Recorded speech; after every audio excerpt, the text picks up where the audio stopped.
Hey, everybody. Welcome. We're going to have yet another great late night chat. So, yeah, let's jump right into it. It should be a very, very good show tonight. Lots to discuss. Spoken of the American century. I say that the century on which we are entering can be and must be the century of the common man. A radical redistribution of economic power. I mean, we know that racism is just a byproduct of capitalism. Everything would be all right if everything was put back in the hands of the people. We need a government that will make sure Americans are taken care of and organize the economy to serve the people, not the profits of a wealthy few. We now have the techniques and the resources to get rid of poverty. We got to start getting out there with the people. Get out of the movement and get to the masses. We need a government of action.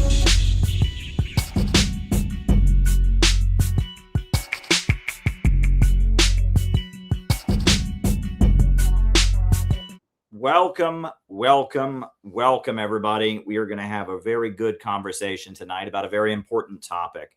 This is our moment as the Center for Political Innovation, not because we're aligned with Mamdani, not because we're aligned with the people who won the elections tonight, but for some reasons that I will be explaining. This is a very, very good moment for the Center for Political Innovation. I'll be telling you all about that later tonight.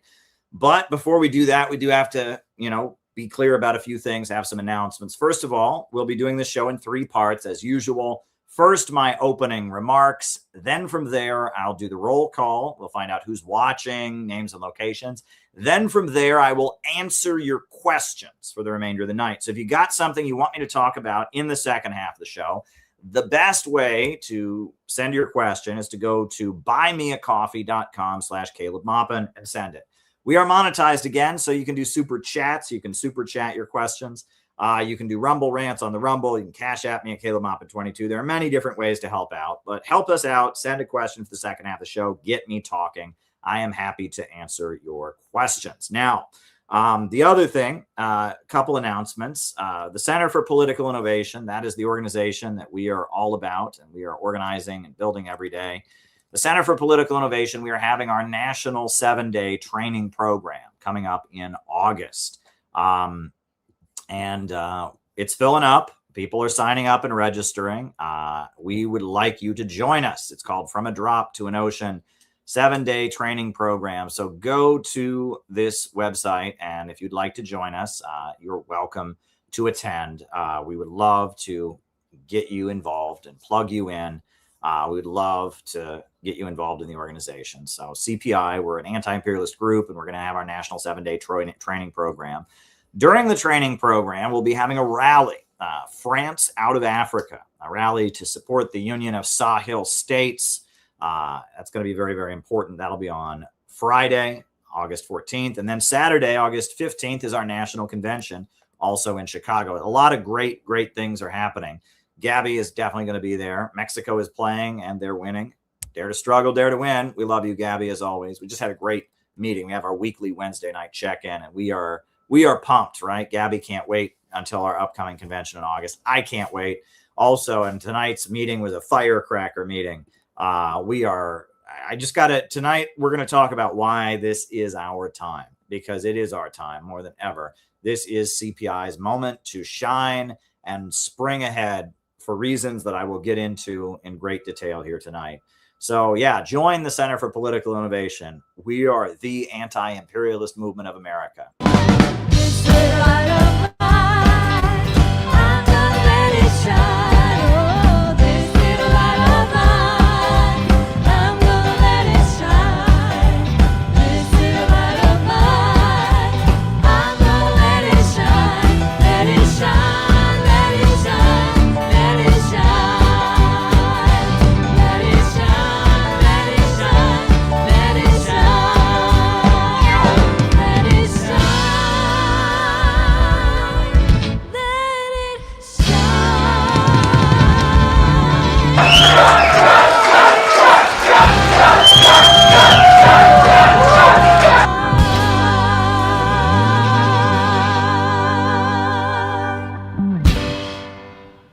Yep, that's us, the Center for Political Innovation. And we have some great things coming up This summer is going to be really, really great. We're headed to Atlanta to support the Uhuru movement on July 22nd in their federal appeal in court. We are having an action coming up next week here in New York City, a local action. More on that coming up. We are, members around the country are doing all kinds of stuff. We're really excited. So join the Center for Political Innovation.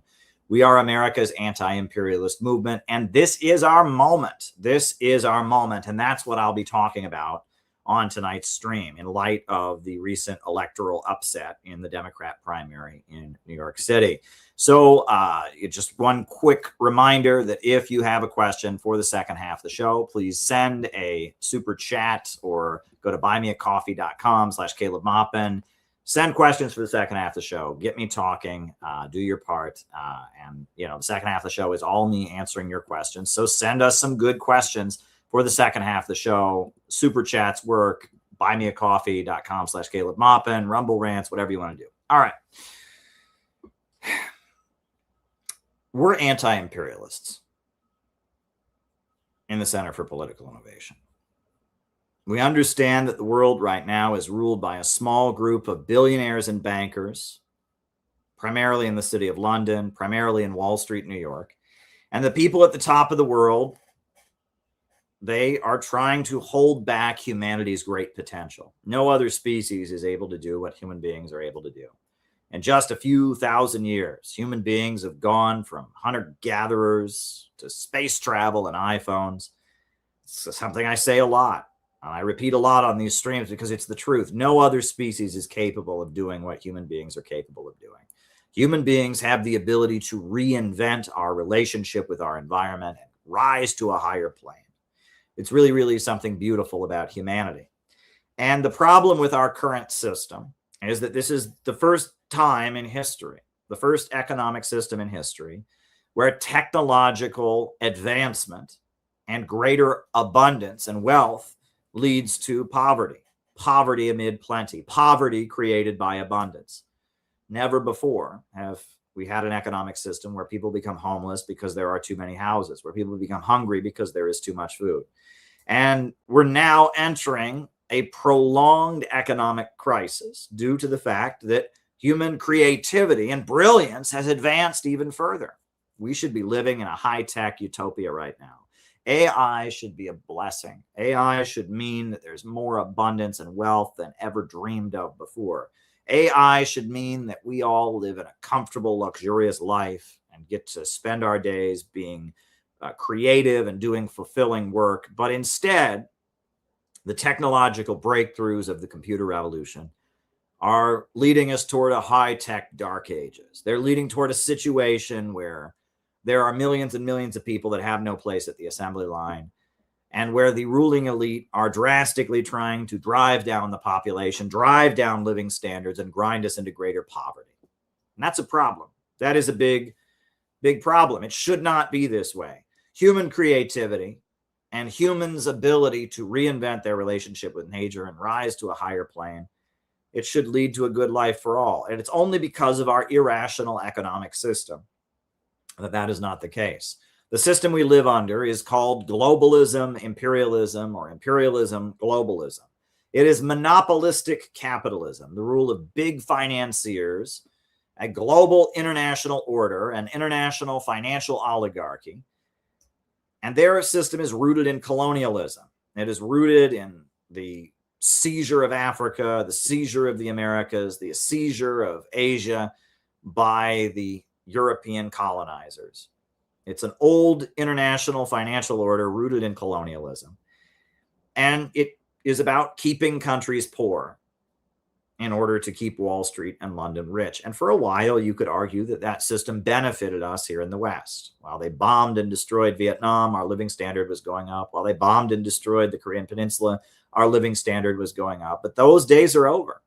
And in light of the computer revolution and in light of the fall of the Soviet Union and many different factors, we now have a situation where the imperialist homelands of the West are deteriorating from within.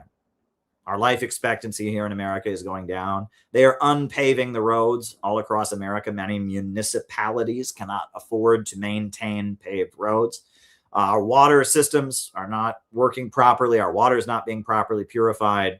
Our highways and bridges are crumbling. America is falling apart from within. And our leaders are so loyal to maintaining this international system and maintaining the rule of Wall Street that they don't care. And every day, as America is getting poorer, they are sending more and more money to Israel to bomb and destroy Palestinians. They are sending more and more money to attack Iran, to attack Venezuela, to attack Cuba. They're sending billions of dollars to Ukraine to wage a proxy war against Russia. They are trying to antagonize China and piling weapons onto the island of Taiwan, while America is deteriorating from within. Why? Why? Because our leaders are not loyal to America. Our leaders are not interested in making your life better. Our leaders are loyal to an international financial system. They are propping up a dying international order, and they are maintaining that international order, and they are committed to sending troops and bodies and dollars to maintain that international order.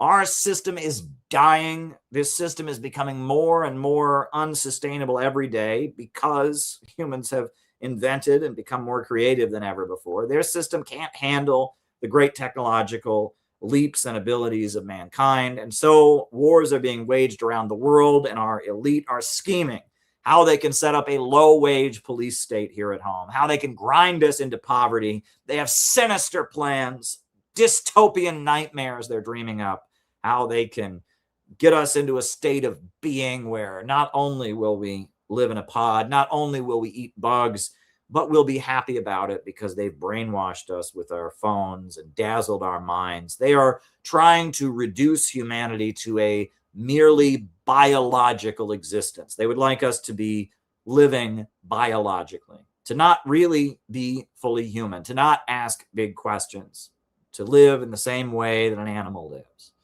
to pursue pleasure, to avoid pain, and to really simply interact with our environment, not raise big questions, not change the world, not reinvent the world around us and rise to a higher plane. They want to rob us of our humanity.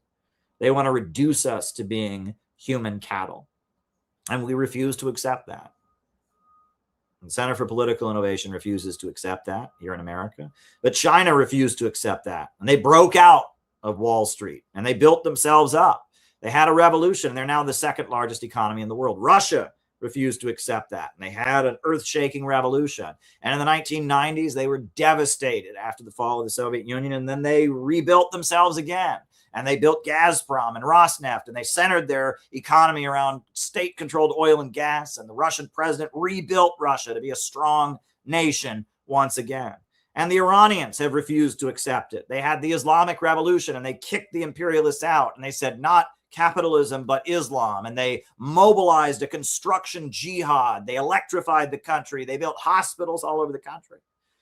And the people on the African continent, West Africa, the Sahel, they don't accept it. And the great African leader, Ibrahim Traore, and the leaders of Mali and the leaders of Niger, they have broken out of that system and they're building their people up, constructing fisheries, constructing new farming projects, constructing new power plants, lifting their people up, educating and emancipating their people. And what we need in America is a government of action that fights for working families, a government of action that fights for working families. That's what we need. We need a pro-growth government, a government that'll break the power of the big monopolies, a government that'll put oil and gas and coal and timber and all of our natural resources under public ownership. And so that the wealth of our natural resources goes into the public budget. And so we can build hospitals and build schools and pave our roads. A government that'll hire the unemployed and put them to work rebuilding our country, giving it a high-tech upgrade, having railways connect the parts of our country that are isolated from the heartland, from the coast. We need nuclear fusion energy. We need scientific breakthroughs. We need to once again have the greatest engineers and scientists in the world. We need to have every part of this country have affordable Wi-Fi. We need to give America a high-tech upgrade. We need a national bank, a government bank that will inject credit strategically into communities in order to allow the economy to thrive. And we need to invest in our people with an economic Bill of Rights. President Roosevelt talked about an economic Bill of Rights. The right to a job, the right to housing, the right to health care as an investment in our people. If we want to have a strong country, we need all the people to be employed and utilizing their labor power to build a strong country. If we want to have a strong country, we need an educated people. And we need education for our people. We want a strong country. We need healthy people. Health care for all based on prevention, not getting insurance cartels and pharmaceutical companies to make money off people already being sick, but rather a preventative care system, a national healthcare service that provides healthcare as a way to make sure that our people are strong, able-bodied, and optimistic. And this is the vision that we put forward. A government of action that will fight for working families, and such a government would enable small businesses to flourish. Such a government would enable people to become wealthy. Such a government would allow a prosperous middle class to flourish. And such a government would have to break the power of the big monopolies. The bankers would have to be smashed, and their grip over our government would have to be smashed. And the big monopolies in oil and natural gas, the big oil monopolies, their power would have to be smashed. And the power of the military industrial complex and the prison industrial complex, prisons for profit, would have to be smashed. And the real hardworking spirit of America, the people who want a better life, the real physical economy of America, the paved roads, the people who want just a better life for the next generation would have to flourish. We need a government that sees every child as an asset to the nation, as something to be invested in, as something precious to be cultivated. And our current leaders are Malthusians. They see every child that's born as a useless eater, as an unproductive consumer, as something that needs to be gotten rid of, as an obnoxious horde to be managed. The leaders of the satanic international order we live under now, they think human beings are the problem. We think human beings are the solution. They think human beings are merely another animal. We believe man has a godlike creative ability, a soul that no other species has, and has been gifted by God with the ability to be creative and reinvent our nature and our relationship with nature and build ourselves up. And that godlike creative power, that spark of divinity within the human soul needs to be celebrated and cultivated and allowed to flourish. We need a government that invests in people, a government that unleashes human creative power, a government that rationally organizes the economy in order to have unlimited growth and expansion. We need a government of action that fights for working families. That is what we need. And that's what we're committed to at the Center for Political Innovation. We are a unique project, and we're not communists and we're not socialists, because what communists and socialists and what the people who won the elections in New York State, the New York Primary Sweep, the DSA, the Democratic Socialists of America, what they believe in and what we believe in are not the same. The Democratic Socialists of America largely do believe in the Malthusian concept of overpopulation. They believe we need to have less because there are too many people in the world. The Democrat Socialists of America largely believe that there should be the violent overthrow of the government in Iran. Maybe they don't support Trump bombing Iran, but they want to pull off a color revolution and destabilize Iran. The Democrat Socialists of America are full of Ukrainians and fanatics that want to send billions of dollars to antagonize Russia and kill people in the Donbass region, right? So that we have big differences with the Democrat Socialists of America.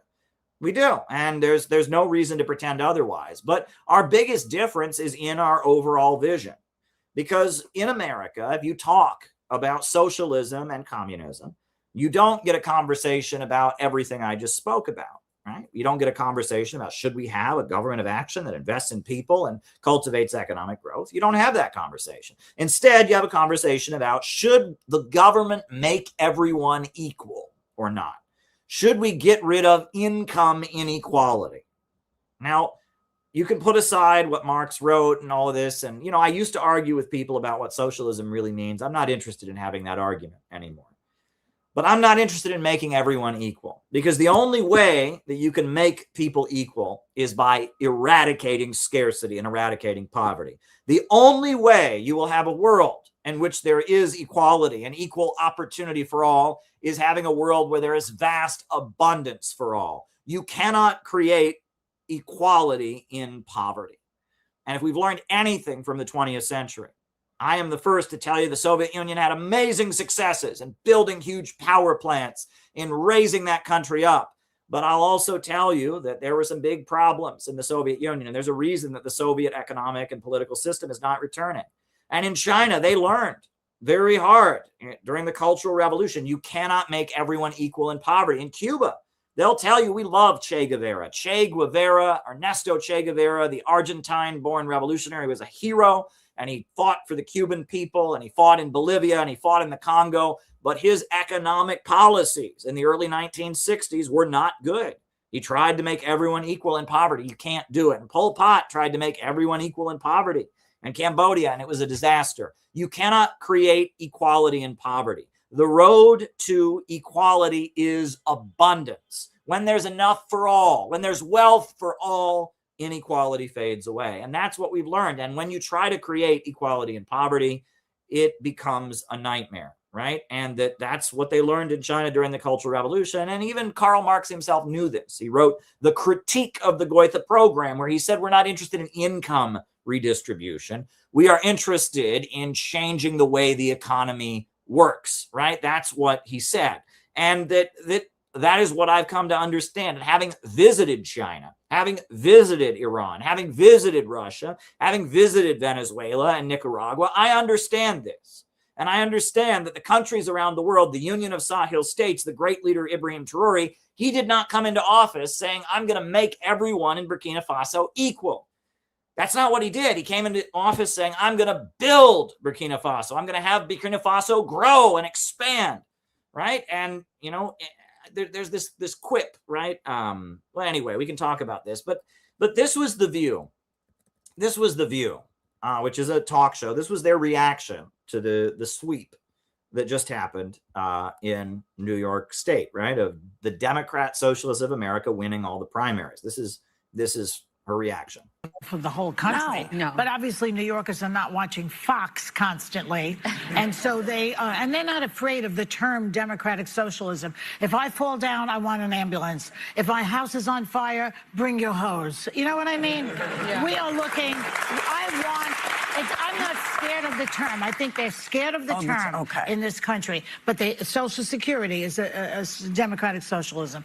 Partly unemployment insurance is. The people who pick up your garbage, the people who take the fire out at your house, all of these things are democratic socialism.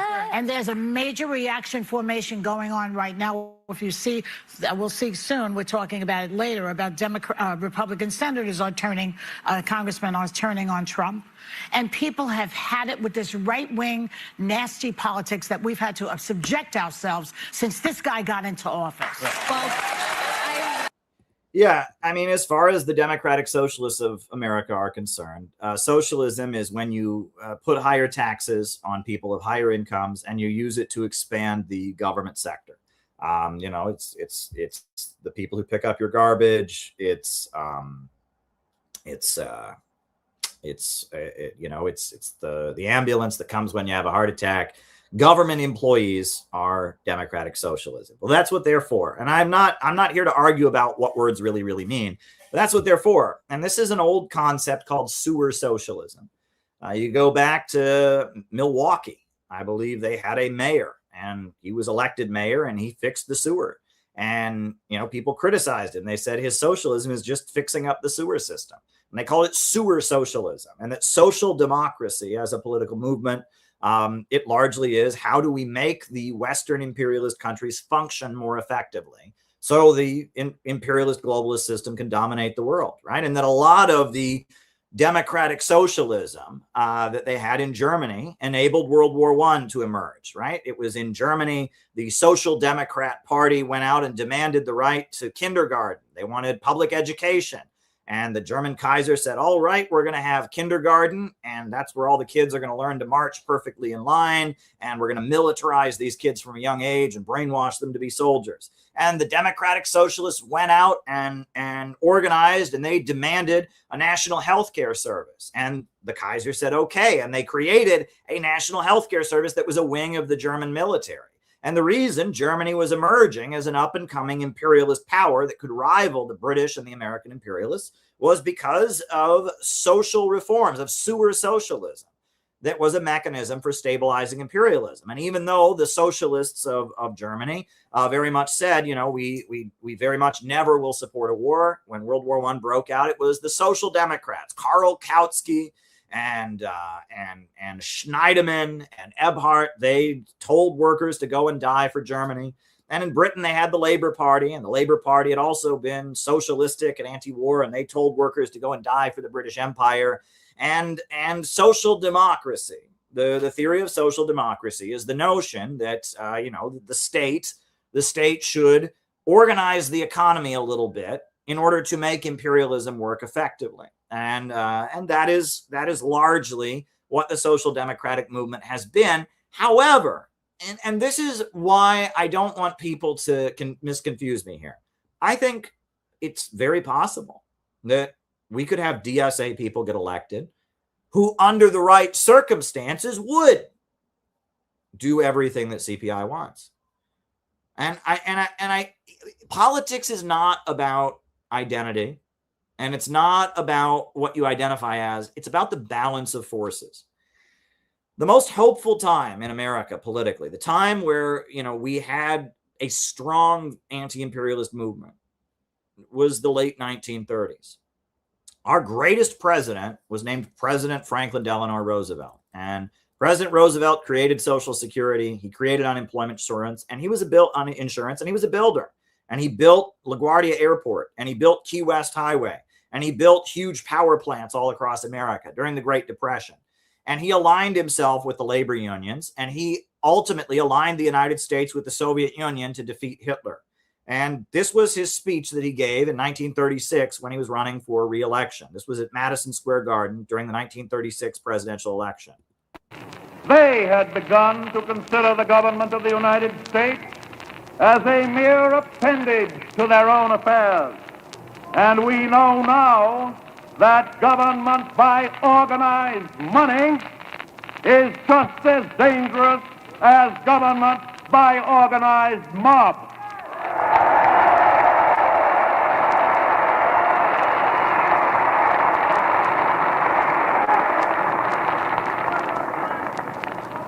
Never before in all our history have these forces been so united against one candidate as they stand today. They are unanimous in their hate for me, and I welcome their hatred.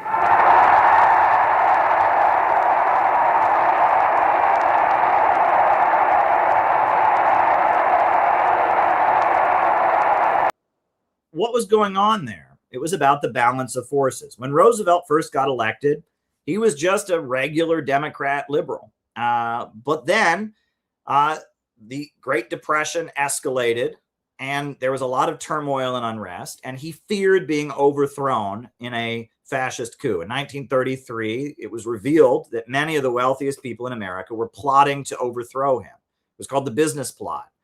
And he feared being overthrown. And with Hitler rising in Germany and Mussolini in Italy and a lot of fascists wanting to come into power, he was forced to enter an alliance with the Soviet Union and with the working class in order to stay in power. And because of his alliance with the working class, Roosevelt did many amazing and great things. And it was about the balance of forces. And this is what people need to understand. When Obama was first elected, there was a story that was floating around and got told a number of times, and people got frustrated by the story a little bit, right? It's like fireworks happening outside my window. But people got frustrated with this story, but I don't think this was a bad story, and it was a true story. A. Philip Randolph, who was the leader of the labor union, the Brotherhood of Sleeping Car Porters, it was the largely African-American union of railroad workers. He met with Roosevelt at the White House, and he had many proposals for economic reforms that could make life better. And Roosevelt famously said to A. Philip Randolph, he said, "I agree with you. Now go out and make me do it." Now, what did that mean? Go out and make me do it. Well, it meant that Roosevelt, in order to get those reforms, there would have to be a mass movement in the streets demanding it. That Roosevelt, in order to create Social Security, in order to create unemployment insurance, in order to align with the Soviet Union against the Nazis during World War II, there had to be a mass movement of people that were willing to demand it. And it was only on the basis of a mass movement, aligning with a mass movement, that Roosevelt was able to do anything he did. And a lot of people throw that out and they say, well, and that was used when Obama was in office. And some people said, well, that's cutting Obama a break. Maybe it was, but at the same time, it was true. If there had been enough of a mass movement, Obama may have been forced to do things a lot differently. And that it's about the balance of forces. Folks, I will tell you, as much as I don't agree with the DSA, and I have a different political background and line, I believe it's very possible that DSA could have been different. When AOC first got it elected, I didn't denounce her the way other people did. Danny Haifeng and others came out swinging against her, and I was still trying to like AOC. I gave her a chance, and the reason was I said, look, we need to build a movement. If there was a mass movement of people in her district that were anti-imperialist, she might take different positions. I went to AOC's district right after she was elected, and I as a reporter, I went there and I stood at the intersections there in Queens. And all day long, I stood there asking people, what do you think of the fact that your congresswoman is a socialist and that she believes in socialism? And I could not find a single person who knew what socialism was or had any idea what socialism was. I had people say, well, she believes in people talking to each other. She believes in socializing, and that, and Trump says, that America will never be socialist. And they said, well, that's because Trump doesn't want whites and blacks socializing with each other. He's racist. Nobody had any clue, right? People didn't vote for AOC because she was a socialist. I found very, very few people that knew anything about DSA, that knew anything about socialism, knew anything about politics. They voted for AOC. And I learned why they voted for AOC by going to her town halls. I went to at least 2 of her town halls, might have been 3 right before the pandemic. And I went to her town halls and I saw who was there. And it was largely working families, largely families of color, Latin families, Black families, and they brought their kids. And she walked in and it was, look, you can grow up to be an important political figure. You can grow up to be a leader. You can be successful like this woman. And she would walk in from the back of the hall and say, where are all my little scholars, the future of our country? And she was there, and it was purely identity politics. She defeated the incumbent Democrat with some old corrupt white guy.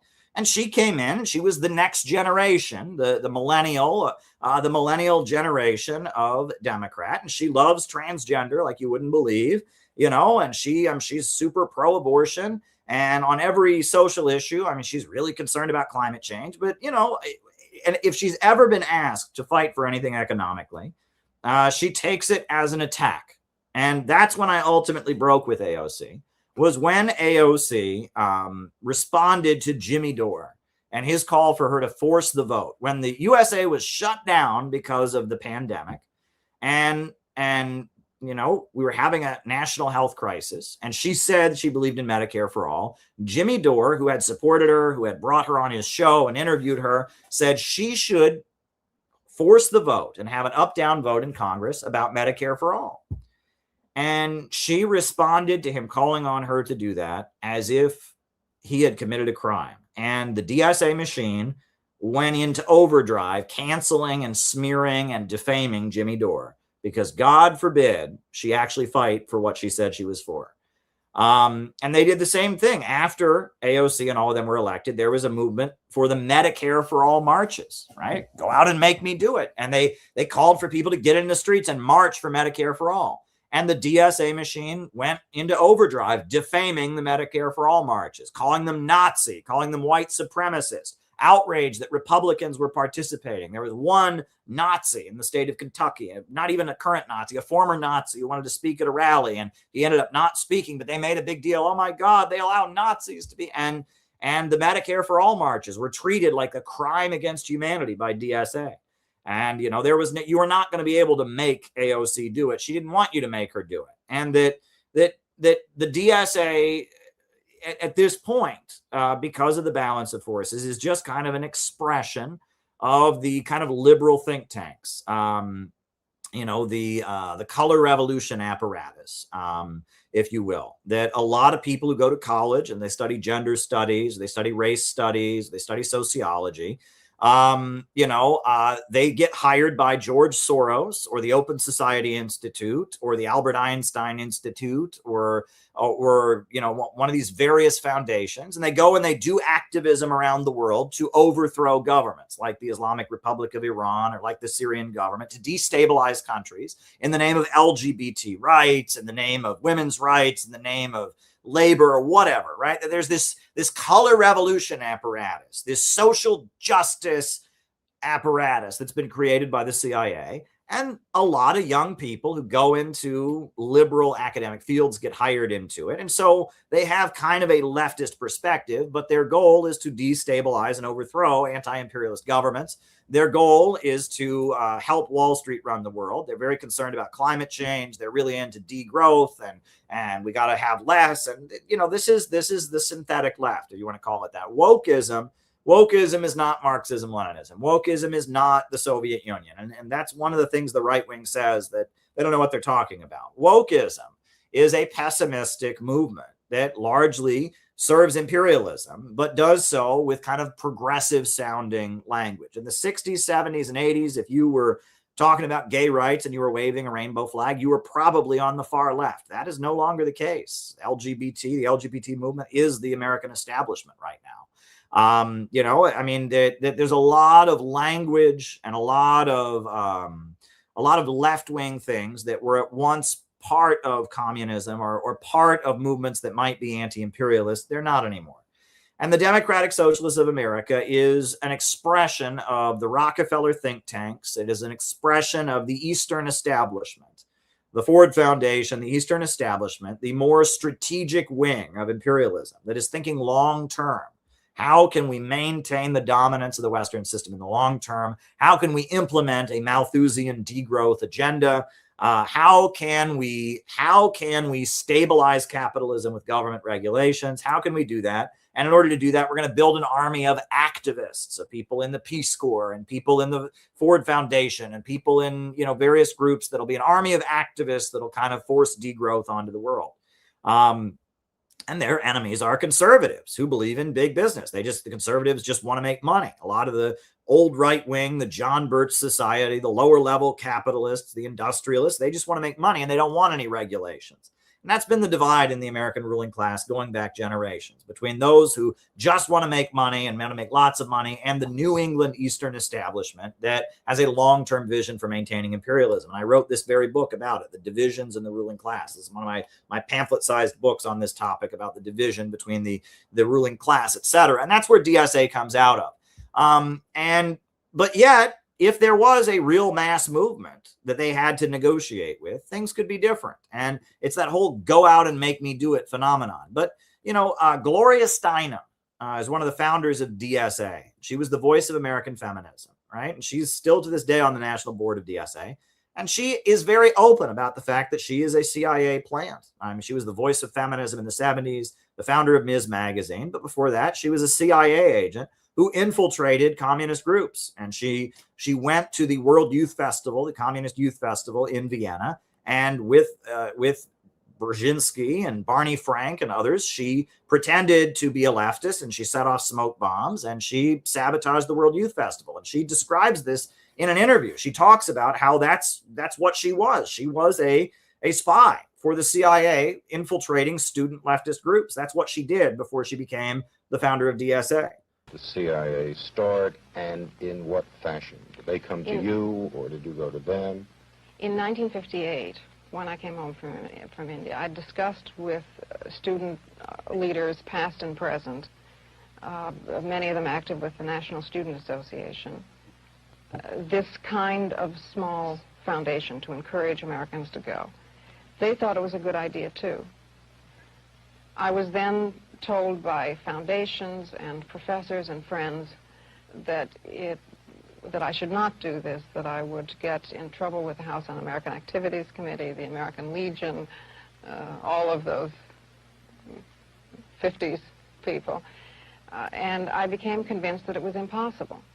It was at that point that the student leaders said to me that they had in the past received funds for international programs from the CIA, and that they felt that this was important and could also be partly funded by the CIA. Well, I mean, did you feel that you really tried? I mean, did you go around to all of the wealthy private foundations, wealthy private people, and explain your point of view, and explain why you felt it was important that the United States be represented at these things in a certain way? What did they tell you?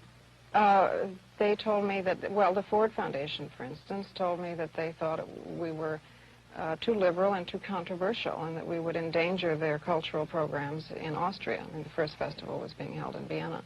It was not encouraging at all, and the private individuals to whom I went often had particular points of view to put forward, which would have been much, much more restricting than the CIA funds were, which were free. I mean, no one was told what to say.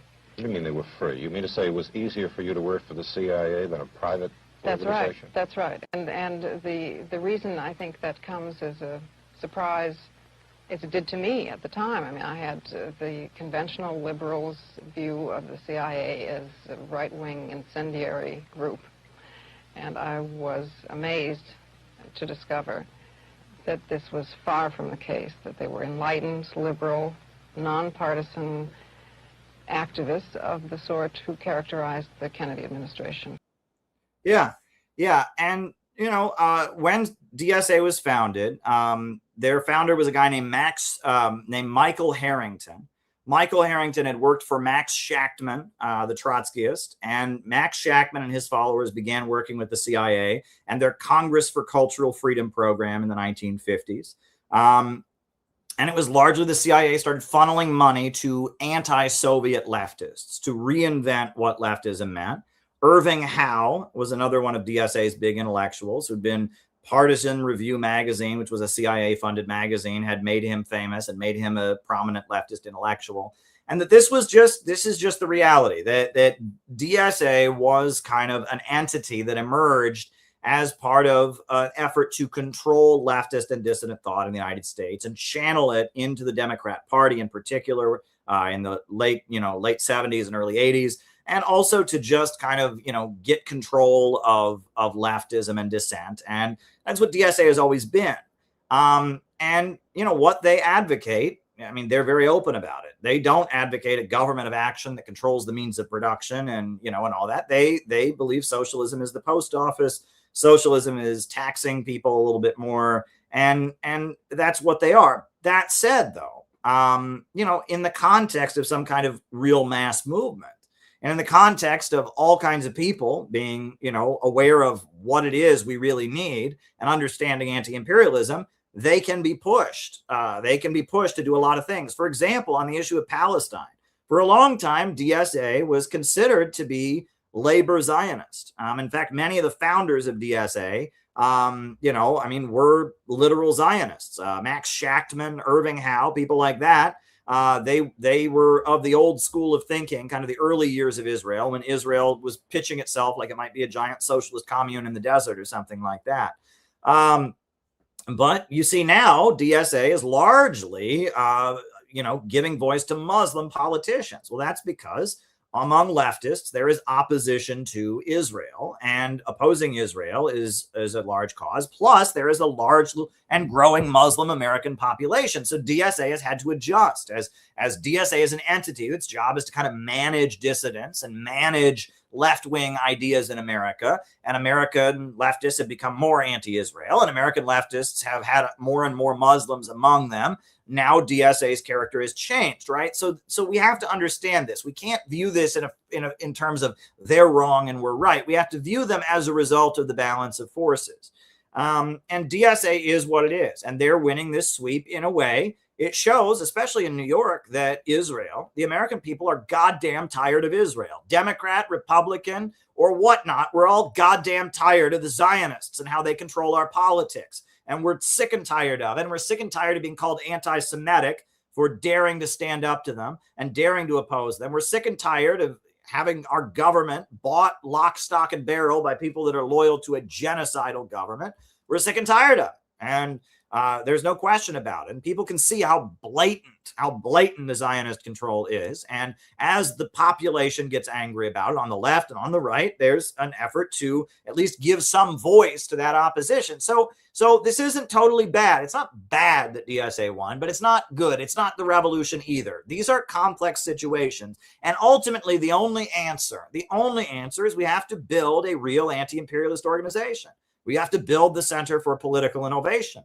That's the only answer. We must get our ideas out there. We must educate. We must intervene, as we have done so effectively. That's really what needs to be done. And this shows that this is our moment. Now, there's another aspect to this I want to touch on.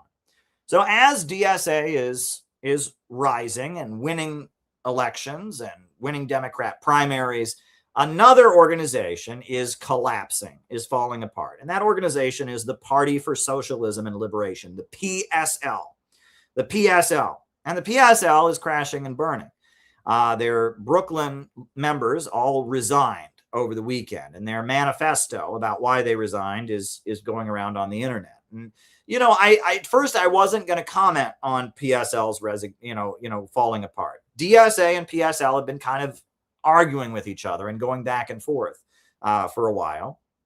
But PSL, their response to DSA's ascendancy is that they're falling apart. Well, why is PSL falling apart?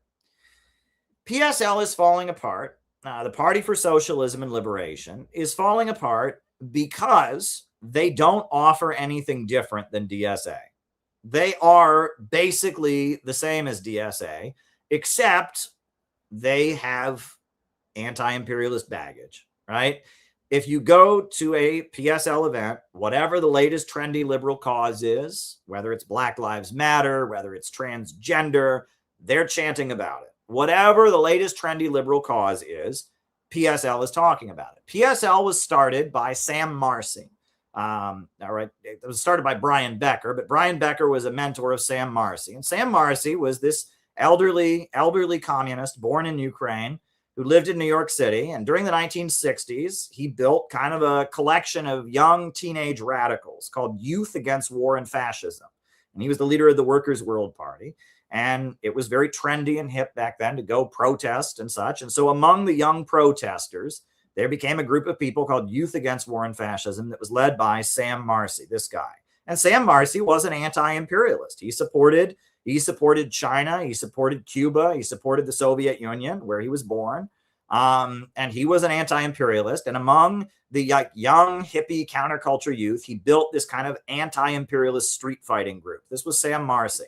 Pursuit of revolutionary defeatism. That's very succinct and all-embracing position that Lenin had, that left no loophole out for any compromise formula against the war. Now, see, with us, we say, no, we want the defeat of U.S. imperialism. We cannot say it as clearly always, but that's our position, see. But others are not. They said, well, they want to end it with a compromise, or maybe find some fault with the U.S. and some fault with Iraq, and to have a peace conference to settle it. That would be reactionary. Nothing but the defeat of your own capitalist government is the solution to the problem of imperialist war. And this very plain and formula became the slogan of the working class. Yeah, you hear that thick accent that he's got there, and that's Sam Marcy, right? And he had this kind of anti-imperialist street fighting group that he built, Youth Against War and Fascism. And as the 1960s political crisis went away, he oriented his group, his kind of solid group of followers, to take over anti-war activism in America. And especially in the early 80s, as the 1960s hippie counterculture new left was over, there were still hundreds of thousands of people that liked to go to anti-war rallies. There were still hundreds of thousands of people that had kind of a leftist activist perspective. And as leftism was on the decline, Sam Marcy and his followers were able to kind of take over the anti-war movement. And in 1981, they organized a very, very big march on the Pentagon against Ronald Reagan, the People's Anti-War Mobilization. And then they had something called the All People's Congress, which was like a big gathering in Detroit of tens of thousands of people about how do we build an anti-war movement in America and how do we build a movement against racism. And as the 1960s left was declining in the 70s and in the early 80s, as the Workers' World Party was kind of presiding over a dying movement, the anti-imperialist movement in America was dying and getting weaker and getting ready for the fall of the Soviet Union. You had the Reagan Revolution. They were able to kind of infiltrate and take over all the kind of radical spaces. Not all of them, but a lot of them. They were able to kind of run anti-war protests in Washington, D.C. This is a video from 1985. And in this video, you will see the man who now runs the Party for Socialism and Liberation, Brian Becker. Brian Becker was a young man in the 70s who joined the Workers' World Party, joined Youth Against War and Fascism, was a follower of Sam Marcy. And as Sam Marcy oriented his followers to take over the movement, Brian Becker kind of moved up in ascendancy. This is a clip of, it's like a little like concert rally that the Workers' World Party's All People's Congress was having, U.S. out of El Salvador, no draft. And then you'll see Brian Becker, young Brian Becker, giving an interview in 1985. Here we go.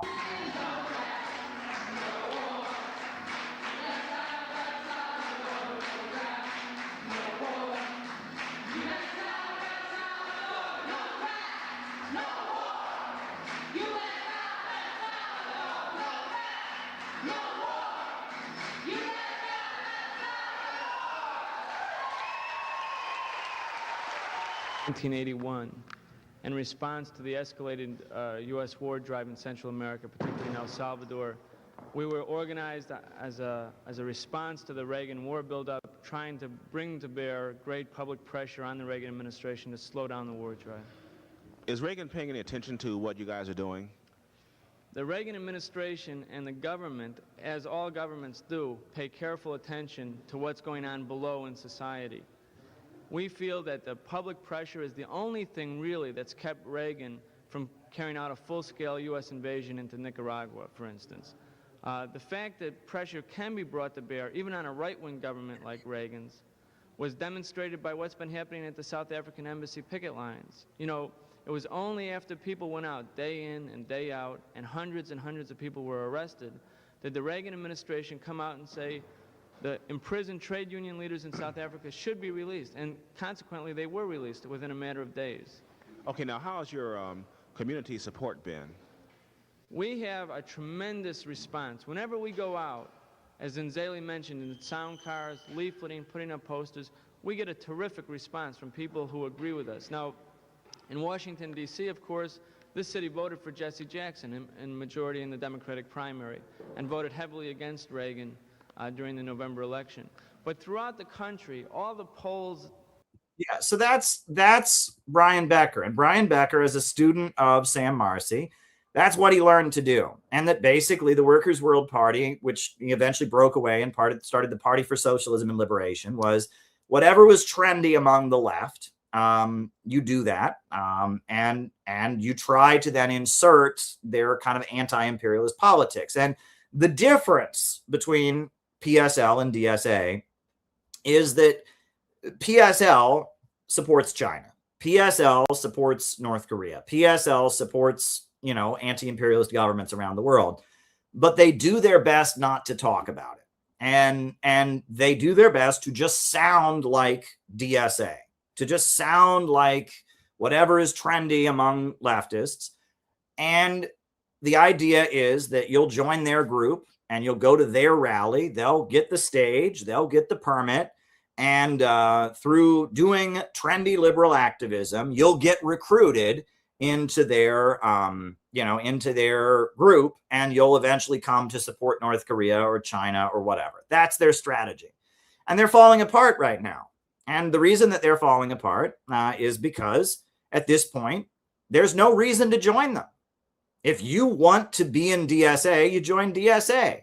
If you want to fight for transgender, you join DSA. If you want to, if you want to protest Israel, you join DSA. There's no reason to join them. They sound just like DSA, except they have a bunch of baggage. And their baggage is that they support countries around the world. Their baggage is that they have an authoritarian, like illiberal setup, right? Where they're set up as a kind of a Marxist-Leninist cadre party. And a lot of people that want to do, they want to have the woke politics. They don't need to do it with DSA. And yes, in the 80s and 90s, when very few people were doing that kind of thing, when liberal activism, leftist activism was in decline, it made sense that people would join the Workers' World Party because they were in charge of the spaces that would do it. Now there are much broader spaces, and nobody needs to join PSL to march against Israel. There's loads of protests against Israel all the time. You don't need PSL to do that. You don't need to join PSL to protest against Republicans and call them racist. Loads of people do that all the time. You don't need to join the PSL you don't need to join the PSL to do all the stupid things PSL does, right? The stupid, trendy liberal politics that PSL panders to endlessly. Every college campus, there's people doing that kind of thing. You don't need PSL. But PSL, they don't celebrate, and they don't understand, and they don't embrace what makes them different, right? All they do is they pander to trendy liberal causes. And if you read the resignation letter that Walter S. wrote, one of their members, right, he said a lot of things that, it's long and meandering, but one of the points he made is he said PSL has no plan to get to the broad masses of Americans. Their only real plan is to take over the movement. They're not interested in reaching average Americans. They only want to fight for control of leftist spaces. They have a lot of money. It's the property of certain people, Brian Becker and his son, and kind of a small inner circle that controls it. And they are a protest hustle operation. And I've said that, I've been saying that on these streams for years. If anything, the resignation letter, confirmed that I was right. And a bunch of people in Colorado have quit PSL. A bunch of people have quit PSL, and they're pretty much just joining DSA. And DSA has put out some articles criticizing PSL. And they basically said, PSL, why do you run campaigns and take votes away from Mamdani and take votes away from AOC and Ilhan Omar? PSL runs election campaigns that are just recruiting drives. They have no intention of winning, and they lose, but they're just recruiting drives. Well, DSA wins the elections. And so if you sound just like DSA, why not vote for DSA? And it's a very strong argument, right? The difference is that, with DSA, you rally for whatever the latest trendy liberal cause is, you win the elections, and nothing changes. And with PSL, you rally around the latest trendy liberal causes, you lose the election, and nothing changes, right? So they've got a strong argument in their favor, DSA does. At least they actually win. At least they actually win the elections, right? That there's no reason for them to exist. I was in the Workers' World Party for years, and I had a conversation with a leader of the Workers' World Party that I will never forget. And I was telling him, I said, at the time, all we were doing is the trendy liberal cause was $15 an hour. Fight for 15, right? And all the Bernie Sanders people were out there, $15 an hour. We need $15 an hour, right? Fight for 15, fast food forward. The labor unions staged these fake strikes. They weren't really strikes. They would call it a strike. It'd be like, oh, the fast food workers of New York City are going to go on strike. And they weren't going on strike. And I would go and cover these rallies as a journalist. And I would go and nobody would be on strike. They'd be protesting out in front of a McDonald's, and all the McDonald's workers would be there. It wasn't a strike, but there'd be a big stage set up, and all the Democrats would get on there and say, I believe in fast food workers. They should get paid more. And everyone would go, yay. They were just rallies. They weren't even strikes. And they would have like 3 fast food workers for me to interview about, I work in Queens. I'm not going to work today. It's a strike. We need $15. It wasn't a strike. It was just theater. That was the trendy thing among liberals. And so we in the Workers' World Party, we had rallies for $15 an hour. And I said to a leader of the Workers' World Party, we had coffee, and I said, Larry, imagine that you're not a communist. Imagine that you just want $15 an hour. Would you join us, or would you join the Democrats? Right? I mean, think about it. Would you join the liberal Democratic Party apparatus to get $15 an hour, or would you join some tiny communist group? And he said, well, I would join us because we're occupying and we're getting arrested. We're doing militant protests. I said, Larry, we're not doing that. We don't do that. And he said, well, we don't have enough people yet. And that was just one of those moments. It was like you wanted to bring up the music from like Curb Your Enthusiasm. So it's like, I said, Larry, the reason people aren't joining us is we sound just like the Democrats. And he insisted, no, we don't, because we're doing all this militant stuff. And I said, no, we're not. Well, if we just get more people. And it was like, bum, bum, bum, ba-da-da-dum. It was like they didn't get it. And that's their whole strategy, is if we sound just like the liberals, if we sound just like the DSA, people will get tricked into being anti-imperialist communists. And it's not going to work. And it's not going to work. And there's bigger reasons that it's not going to work than just that problem. The thing is, the anti-imperialist countries, in a lot of ways, are somewhat conservative, right? You think that they're into the whole, transgender thing in West Africa? Do you think Ibrahim Traore is, demanding that the bathrooms be gender neutral, right? You think that, in China, they're all about rainbow flag parades and that liberal cultural stuff and real anti-imperialist countries do not line up. There's an issue there. And I noticed when Biden, or especially after when Biden took office, the DSA people went for the kill. They had a vicious campaign against quote unquote tankies. Anybody who supported Russia, especially Russia, or supported China, or supported Venezuela, you were a fascist, you were a Nazi, you were Hitler. Real socialism is just a worker cooperative, and, BreadTube went after, and they went after PSL a little bit, but especially they sent the FBI to raid the homes of the Uhuru movement. And these people didn't do anything to support the Uhuru movement, nothing. And in fact, I was talking to people from the Uhuru movement at their recent gathering. They talked about, they had an event at the People's Forum, afterwards, where Chairman O'Malley was able to speak, and PSL people were there, and they refused to be in the photograph. They wouldn't even be photographed with the Uhuru movement. They're under attack from the FBI. They wouldn't even be in the same photo with them. And they tried to get their permit revoked for their annual Black is Back march. They had just been raided by the FBI, and they're having their annual, rally in Washington, D.C. for Black is Back. And Brian Becker tried to get their permit revoked. I mean, it was unbelievable the way PSL responded. But regardless, the DSA crowd was going after everybody who had any anti-imperialist view, and was insisting that if you're anti-imperialist, you're spreading conspiracy theories and you're secretly a white supremacist. And, they were just being very, very vicious.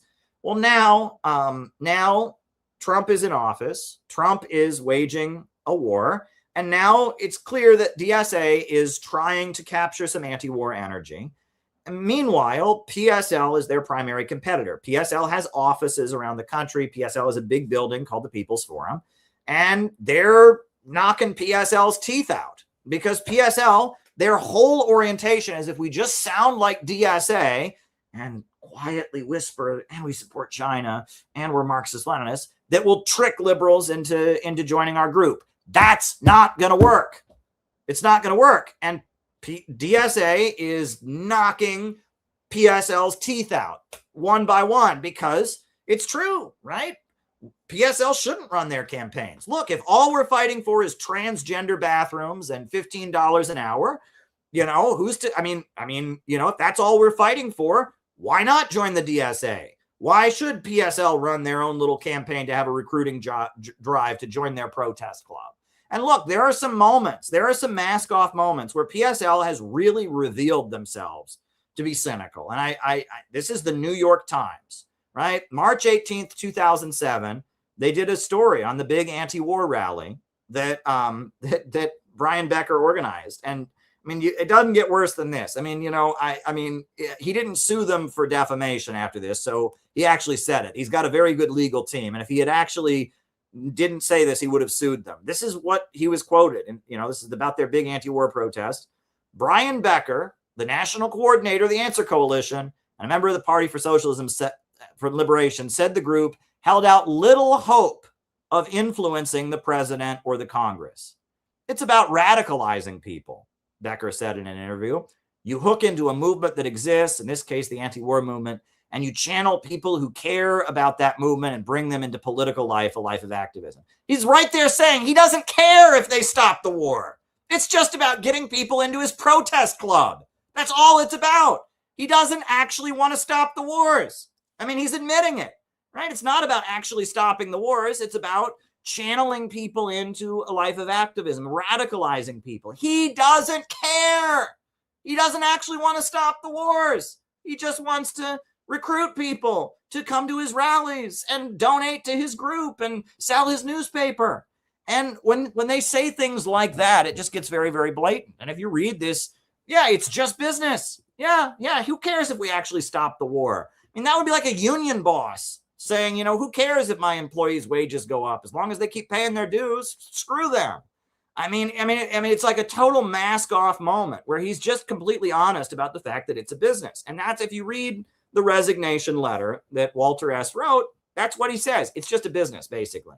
It's just a business. It's just a hustle. And they're not interested in anything but, you know, hustling and controlling dissident spaces. And so DSA, hey, I mean, if they're blatantly admitting they don't even really want to stop these wars, and now Trump is the one waging this war against Iran, and Palestine protests are the trendy issue, why not join DSA? They've got a very strong argument in their favor. But the thing is, at the end of the day, this is our moment as CPI. Why? Why is this our moment? Because we're not PSL. We're not pretending to be DSA, and we never have. Right? We're not trying to trick liberals by saying, oh, we think the same thing as you and we support China. We're not doing that. We are an illiberal movement. We are a movement that advocates a government of action that fights for working families. We are not trying to make everyone equal.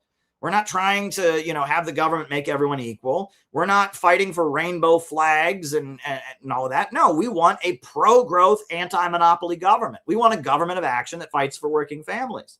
And we've always been very open about what we're for. We're not liberals. We're anti-imperialists. That's what we are, right? And our rhetoric, we don't sound like liberals. We don't even pretend. And we go around talking about what a real anti-imperialist government could be. And we're not interested in recruiting the left. Our slogan, PSL's slogan, is take over the movement. Our slogan is out of the movement to the masses. And like, I'll show you a great example of what we did on the streets of Rockford, Illinois, not on the streets of some wealthy city, on the streets of Rockford, Illinois. We had a banner, a rally to support Ibrahim Traore. And honestly, I think we got a better response in Rockford than we would have gotten in some hipster neighborhood. In some hipster neighborhood, people would have been like, oh, you're fascist, you're white nut. But in Rockford, Illinois, working class, rural area, we had this beautiful rally to support Ibrahim Traore and talk about what a real anti-imperialist, pro-growth, pro-humanity government would be like.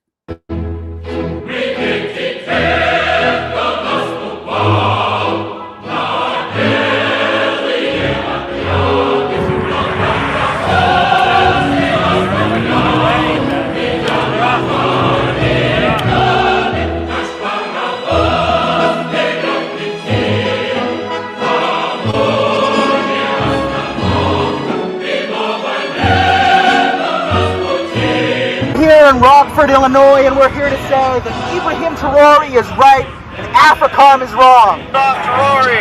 Hands off Africa! Hands off Traore! Hands off Africa! Hands off Traore! Hands off Africa! Hands off Traore! Today we're speaking about Ibrahim Traore, all the good things he has done. He is actually a leader that's provided true inspiration, not just for his people of Burkina Faso, but for everyone around the world. Are in the belly of what is happening around the world. We get up, we go to work, we go home, we get online.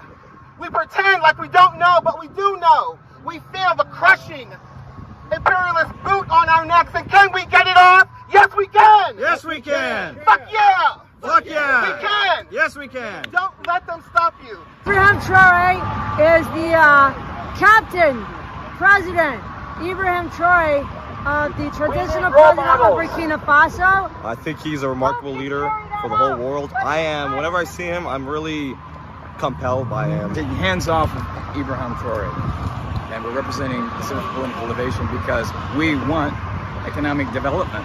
We don't want degrowth. People are liking it, huh? Yeah, a lot of people are receptive or at least curious. And I think if we take an example like this, and stand up for countries like this and learn from it, we too have a better prosperity, not just for ourselves now, but for generations to come. So unique and so different from the various other leaders of the world. He's amazing to me. Down with NATO! Down with NATO! Hands off Africa! Hands off Africa! Down with NATO! Down with NATO! Hands off Africa! Hands off Africa! We are an energized group fighting for working families. We are an energized group fighting for the world. We want this message to get out to everyone, far and wide, to get off your butts, to make it happen. We are one because we are in this fight together. We've got Africa's Flame, the rise of Ibrahim Traoré, the current president of Burkina Faso, who's doing beautiful, amazing things, building up the country for his people. They kicked out the French. They formed an alliance with Mali and Niger. Security defense, economic defense. Traoré is leading an agricultural revolution. They are training soldiers to be farmers. They're training farmers to be soldiers. And he's a Muslim. And it is now a crime in Burkina Faso to stir up religious division that undermines the unity of the country. So we're supporting a real role model here. Let me tell you a little bit about this man, Ibrahim Traoré. This man is not only a leader for Burkina Faso who cares about the people of Africa and the people of the world, who's standing with Russia, who's standing with the people of the world against U.S. imperialism. And it's because that he's doing that they've made so many attempts on his life. I would be willing to put my life on the line for him, to protect him, because he represents hope. He represents true hope and progress in this world, and I pray to God that nothing happens to him. And my question is this: where does value come from? Where does value come from? They want you to think value comes down from the sky. They want you to think value comes from Wall Street derivative ripoff schemes. They want you to think value comes from Facebook likes and shares and hits. They want you to think value is magical. But the answer to where value comes from is within you. It is within you. It is your human labor power and your creativity. That is the source of all wealth in this world. Yes. And if we want to have a strong economy, we need to invest in human beings, invest in people, invest in children so they grow up and get an education and become strong and powerful and effective and smart. We need to invest in communities. We need to invest in families. That is the future. Freedom. I think of economic growth. I think of someone who truly cares about the needs of the people and not the top 1% or the top 0.01% or whatever it is, which is the rest of the world seems to be focused on in the West anyway. We need economic development for everyone, not just for the people at the top. And that's the kind of system we're living under, why people are struggling so much. We are here to proclaim that we will not be stopped. We will not let the imperialists threaten us. We will not let them intimidate us. We are CPI and we are here to fight for Africa. Yeah. Like you guys in the US, ourselves in Australia, we're being held back by big finance, and we need to have a government of action that fights for working families and ordinary working people. Investing millions and millions of francs to revamp stadiums and hold games for youth sports, so they can be healthy and strong, and they can build an identity of their own in working together. Ibrahim Traoré was a soccer player himself, and he just held a very friendly game with other professional soccer players, and he won 3 matches. How about that? Go Traoré! Go Traoré! Let all nations have self-determination and develop peaceful relationships, peaceful trade with each other, and innovate and share that innovation with each other so that we can live in peace, prosperity, and harmony, because there is plenty to go around. This is the model of what can be here. You must fight. You must get up. You must be brave. Don't let them tell you that your words have no meaning. that they'll throw you in jail if you speak up. The more of us that speak up, what happens? The more speak up and more speak up. Don't let that frighten you. Get off your butts. Do something about it. Fight for a future that you want. We need a world where people refuse to take advantage of the downtrodden. We need to take an alternative road, because the road we're going is leading us to nowhere but to oblivion. And this leader in Africa is a leader who understands that. And that is why he is investing in his people. He is providing free health care to mothers in the hospital. He is providing university education to his people. Not only is college free, but while you're there, you get a stipend, a paycheck, so you can focus on your studies. You don't have to work. Imagine that. The young people of Burkina Faso, in a way, are richer than all the young people in America. You go to college in America, you're going to be in student debt for a year, 2 years, 3 years, 10 years, 20 years.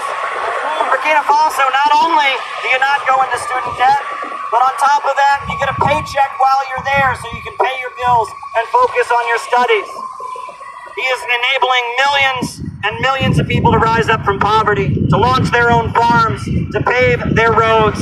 Fisheries are opening up. Pineapple orchards are opening up. This is a pro-growth president who invests in human beings and invests in his people. There's nothing more important right now happening in the world than what's happening right here in the belly of the beast, in the belly of imperialism. Can we make this happen? Yes. Yes, it can happen. What we need is a win-win situation where we can find an economic system where deals or contracts whereby what makes America prosper also makes our trading prosper. Better world is possible, but understand, if we don't believe that, if we listen to those who tell us that nothing is possible, then that's what we will get. We will get nothing. Hands off Africa! Hands off Africa! Hands off Africa! What can I say about imperialism other than the fact that it is a crushing force that has now taken its way from the tentacles of the United States and around the world, sucking the resources from other countries, impoverishing them, degrowing them, crushing them, making sure that they can't become everything that they have dreamt of being. Organizations such as the Center for Political Innovation is critical to spreading the awareness, the knowledge of leaders such as Ibrahim Traoré. And right now we don't have a government that invests in people. We have a government that invests in destroying people. A government that invests in bombs and tanks and weapons and prisons for profit. A government that defends drug cartels. A government that arms terrorist groups. And that is not the way forward. There's a small group of very, very rich people who sit at the top of the world. And they've decided that the only way they can keep their throne and keep themselves at the top is to stop human progress. And they're wrong, because there is no limit to growth. There is no limit to growth. Human creativity and brilliance is unlimited. And we can build and we can construct. We got books! We got books! I saw two cars pull up at the stop sign, and then they had their lights, they were flashing to get our attention. And then I saw a fist come out, and then I was like, oh yes, there's somebody who absolutely understands what we're doing. And then I saw a woman come out, and she started honking her horn, and then I didn't know there was a car behind her, and then we just started cheering. They were just honking. I heard them say thank you, because now they know what we're about, what we were doing, what we're standing for, why we're out here on this road, getting the attention of those who pass by. So they all honked. The car behind them came out and they honked as well. And they seemed extremely supportive, very happy that we're out here bringing awareness, you know, in a place where, likely of all places, would you see a big giant sign, a big, poster of Ibrahim Traoré. But here we are, CPI, bringing awareness, making it happen, and understanding that people, the more we do this, it'll catch fire. Indeed. And it seems as though it already has. I think, there's been a number of people that have positive reactions to our rally, to the banner, to our chants, to our speeches. We will march together, we will fight together, no matter who you are, no matter what political persuasion, no matter what race, because we are all here fighting a class struggle that is more than the sum of its parts. We are one. But I think if we're getting positive reactions like that out here, that's a very good sign. And it's a sign of progress, and it's a sign that people are starting to wake up. Ibrahim Ibrahim Troy is working with Russia bad! Russia bad! Oh my God, Russia bad! No, Ibrahim Troy went to the 80th anniversary of the end of World War II in Russia, and he got to see their equipment, and he got to see their spirit of unity and their spirit of cooperation, and how they were able to defeat fascism, which we've never forgiven them for.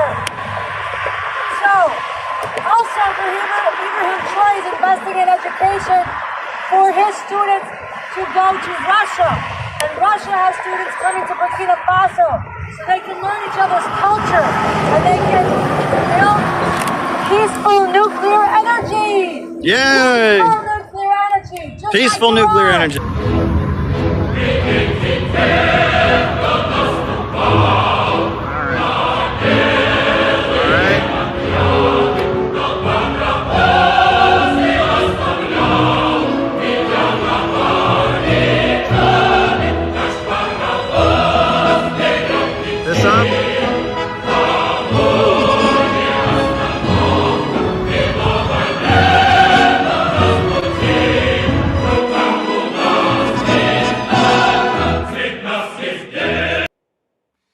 Yeah, that was our rally. But listen, folks, the reason that I'm doing this stream tonight, right? I told you that there was just, we just had this sweep here in New York, and that, DSA is rising and PSL is dying. And I wanted to bring your attention to something that happened yesterday. If you watch this channel, you probably already are aware of this, but you may not be aware of what happened, right? So yesterday or Monday, I had an interview on a YouTube channel I've never been on before, a YouTube channel called Revolutionary Change.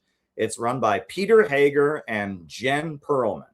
And they had me on the YouTube channel, right? They had me on the show. They had me on for a full hour. And I talked about innovationism. And I talked about, basically everything I talk about on here. Having a pro-growth government, Zionism. I talked about the synthetic left. I talked about all of it. But here's the thing, it was great. They had me on, and they know my work. They sent me a nice email. They want to have me back on their show. It was really, really great. But who did they have on before me? Cornel West. Dr. Cornel West was the guest before me. It was an hour with Cornel West and an hour with Caleb Maupin. Now, that's big. That's a really, really big deal. And Cornel West is not where we're at politically. I mean, his wife is very, very big in trying to overthrow the Iranian government.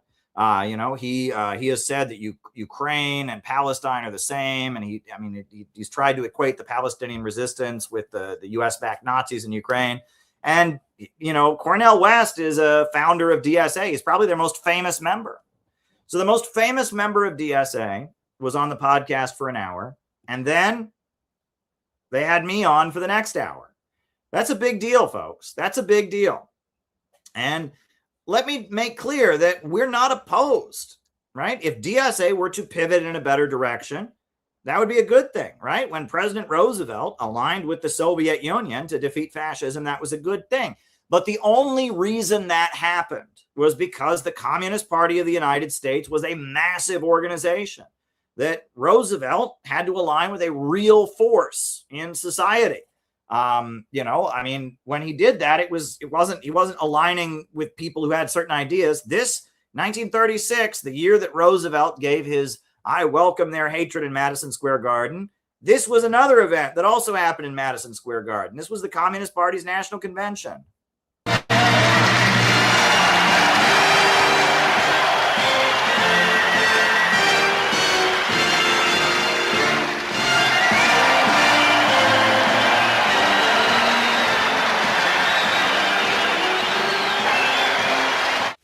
Events and issues are beginning to stand out so that they can be seen by the masses.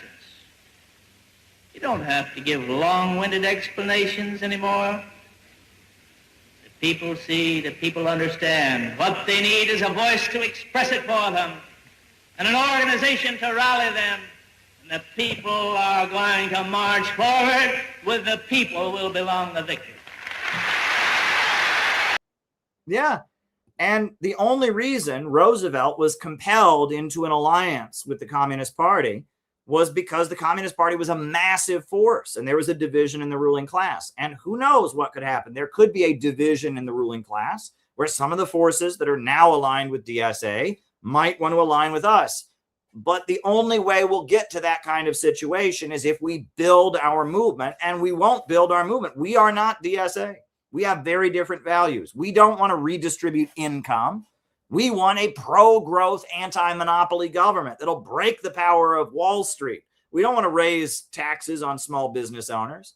We don't want to pass environmental regulations that'll cripple small business owners. We're not interested in degrowth. We don't want to implement degrowth to save Mother Earth.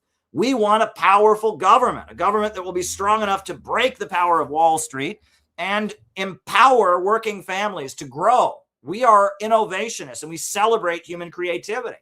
And a lot of the voices in DSA, they believe degrowth is good. They've got a book, Degrowth, The World Beyond Capitalism. They've got all kinds of grifters, academics paid by the Ford Foundation, paid by Wall Street to say that socialism and degrowth are the same thing, to say the problem with capitalism isn't that it creates poverty amid plenty and holds back human creativity, but rather the problem is capitalism, there's just too much stuff. People just have too much, right? So we have a difference with them. We are anti-imperialists. We are pro-growth and we celebrate human creativity. And we have a specific 4-point economic plan to rebuild America with a pro-growth government that breaks the power of the big monopolies and reorganizes the government to invest in people.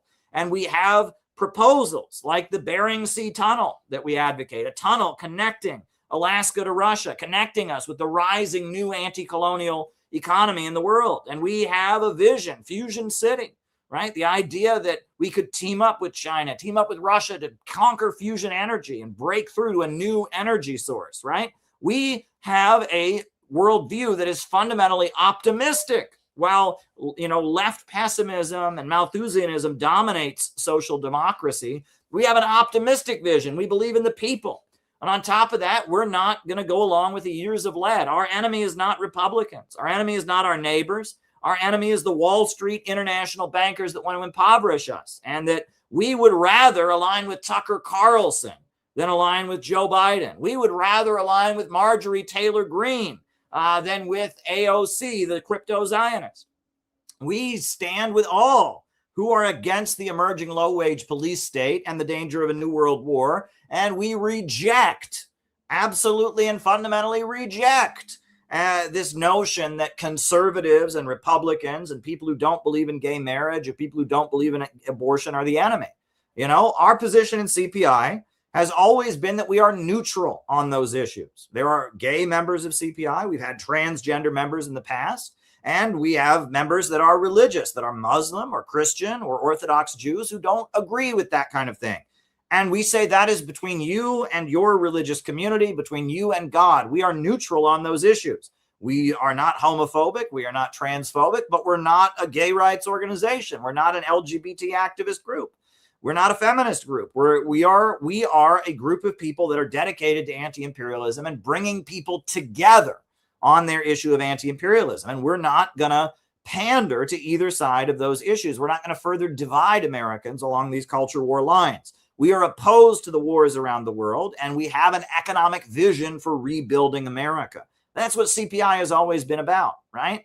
And CPI, we're doing it, and we're building the organization. And we have a plan coming out of August. We're having our national training school coming up in August in Chicago. And our convention will go on. And we have a plan coming out of that. We are restructuring our organization, which we've done many times. We're constantly reinventing so that we can win even more. And we have got a plan to swing into action as the midterm elections are coming up, as we're going to be out there, and we're building a real anti-imperialist, anti-colonial movement. That's what we're doing.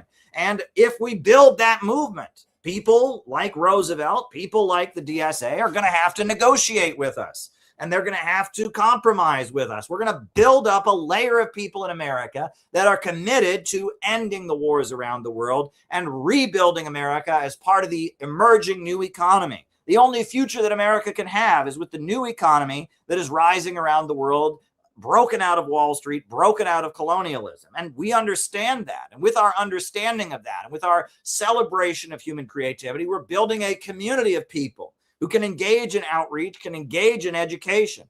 Just a couple days ago in Minneapolis, our members were out there at the Juneteenth celebration, teaching people about Ibrahim Traore. We got members in LA that are out in the streets all the time. Coming up in New York City, we're going to be having an anti-imperialist speak out next week. We're always doing stuff. We're always building. We're always organizing. We are an organization of action. We are an organization of action. And we are building, we are organizing, and we want to train you to organize. We want to help you find your voice. And there are so many examples of things we've done.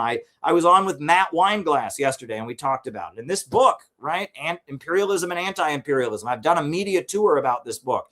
Talked about this book with Kim Iverson. Talked about this book with everybody. I've been going around and promoting, and we're building, right? It's happening. We have got an exciting project in the works. We are the anti-imperialist movement of America. And don't you believe it? And there's a reason that they're bringing me on to podcasts with Cornel West. And there's a reason that we are connected around the world in the way that we are. People take us very, very seriously. On the one hand, the ruling class has always been more scared of us than anybody else, right? I have been singled out like you wouldn't believe. They made a documentary on Netflix, and they used me as the face of the bad guy. They had me when I was shouting, right? 2012, or 2013, I was in front of the White House, and there was some anti-Assad, people, and I shouted at one of them, "You are a terrorist murderer." And they made a documentary on Netflix, an awful pro-imperialist propaganda documentary, and they used me. They used my face as the image of the bad guy. And they showed me shouting, "You are a terrorist murderer." They showed me saying that multiple times in the film. There's a reason, right? I have been on Mossad's hit list for a long time. But they know that we are the antithesis to their system. But it looks like, based on the divisions in the ruling class, and I think increasingly an understanding that Mossad and Israel, at least opposing them is what the ruling class needs to do. There is some interest in us in different spaces. But at the end of the day, we just have to build CPI. CPI is the answer. CPI is the answer, right? PSL, they try to sound like DSA and insert some anti-imperialism that they don't even understand into it. They're failing, right? DSA, their politics are limited, right? And they're controlled by big foundation money. They're social democrats. They've got a history there. There's probably lots of good people in the DSA, and there may be people that will eventually want to align with us, but we'll see. But you think about what's going on in this country right now. What's going on in this country? We need to build a movement of people committed to anti-imperialism. And DSA is not doing that. They're doing a movement around trendy liberal causes. And PSL is not doing it. They're doing a movement around trendy liberal causes. And the ACP is not doing that. The ACP is LARPing. They're LARPing communism, and they're going to other people's events and taking selfies of themselves and talking trash on the internet like children, like overgrown children. Well, and LARPing communism, right? They're convinced that somehow, they're going to own the brand of communism, and that's the answer, right? Well, no. We are the ones that are doing it. We are building a real serious movement that celebrates human creativity and growth, that's building a real community of people to carry out real operations. We're not an online internet fandom. We're a real organization of people that is dedicated to being out there, and we have done it. We were at Trump's inauguration saying only peace can make America great again. We blocked the No Kings parade. You look at our accomplishments, you look at the list of things that CPI has done. We are a real organization, and we are what we have done in terms of the World Youth Festivals with Russia, talking to Putin, delegations in Nicaragua. We're the real deal, right? And you can choose to join us or you can get left behind. But please do not fall into the illusion that some streamer is better, and please don't fall in the illusion. And for many years, I was in the Workers' World Party, and I thought I could make them into a real organization.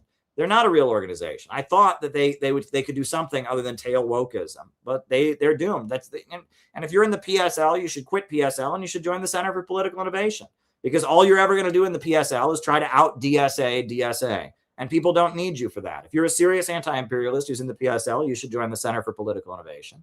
If you're a serious anti-imperialist, you should join the Center for Political Innovation and ask yourself, right, if these groups are anti-imperialist, if PSL is really anti-imperialist, if ACP is really anti-imperialist, why did they do nothing to support the Uhuru movement? Think about it. They're trying to set a precedent to make it illegal to be an anti-imperialist. And they did nothing to support them. And in fact, PSL tried to get their permits taken away. And ACP people attacked CPI for supporting the Uhuru movement. Think about that, right? If these groups are, if they're really anti-imperialist, when the FBI raids the home of a black revolutionary organization, drags them to federal court and tries to put them in jail for 15 years for their anti-imperialist speech, why were none of these groups concerned about it? And even though we have a completely different perspective, especially on the U.S. working class and race relations than the Uhuru movement does, regardless, we were for them like nobody else. And they've praised us for how much we have been there for them. Why weren't they there for them? Why wasn't PSL there for the Uhuru movement? Why wasn't ACP there for the Uhuru movement? Because they're frauds. That's why. They're frauds. They're not really anti-imperialists. And DSA doesn't even pretend to be anti-imperialists, right? DSA, at the time that the Uhuru movement was targeted, the DSA social media apparatus was waging a war against anti-imperialists. Well, PSL pretends to be anti-imperialist. ACP pretends to be anti-imperialist, but they're not there when it matters. They were not out in front of the federal courthouse in Tampa, Florida. They weren't there. They did not raise the issue with Russian President Putin. They were not there for the Uhuru movement because they're not serious. They're frauds, right? They're frauds. Brian Becker admitted he's a fraud. ACP, trust me, I've met some of those people face to face. They are not serious anti-imperialists. They don't care, right? They're Trotskyists, right? I'm telling you, either join CPI and get involved in CPI or don't. There are very few people that are playing an anti-imperialist role in America right now. Very few of them. CPI is it, right? And, get involved or don't, right? We're not trying to win a popularity contest. We're trying to build a real organization and a real movement. That's what we're trying to do. And that's the only thing that's going to get us out of this. We're not going to get out of this with podcasts. We're not going to get out of this with clicks and likes and shares. We need to build a real anti-imperialist movement. Last year, we had our convention in Chicago because Chicago is a city in the heartland, right? And it's going to be the capital of a new America when we have a government that is investing in the heartland of America. Instead of the Washington, D.C. on the coast, we're going to have, a capital in the American heartland. And last year we did our convention. We did the 7-day program. This was the video that we put together of everything we did last year. We're getting ready to do it again. This was last year.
That's us.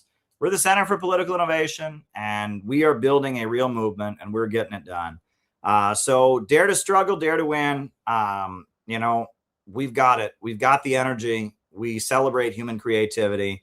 We have an optimistic spiritual approach. And, you know, if you want to do the real thing, if you want to get involved in a real movement that's really trying to change America and really trying to spread anti-imperialism among Americans, you should join the Center for Political Innovation. So on that note, you know, we're going to do the roll call. Then I'll answer any questions that people have. Names and locations. Names and locations. I will call you all out as I see you.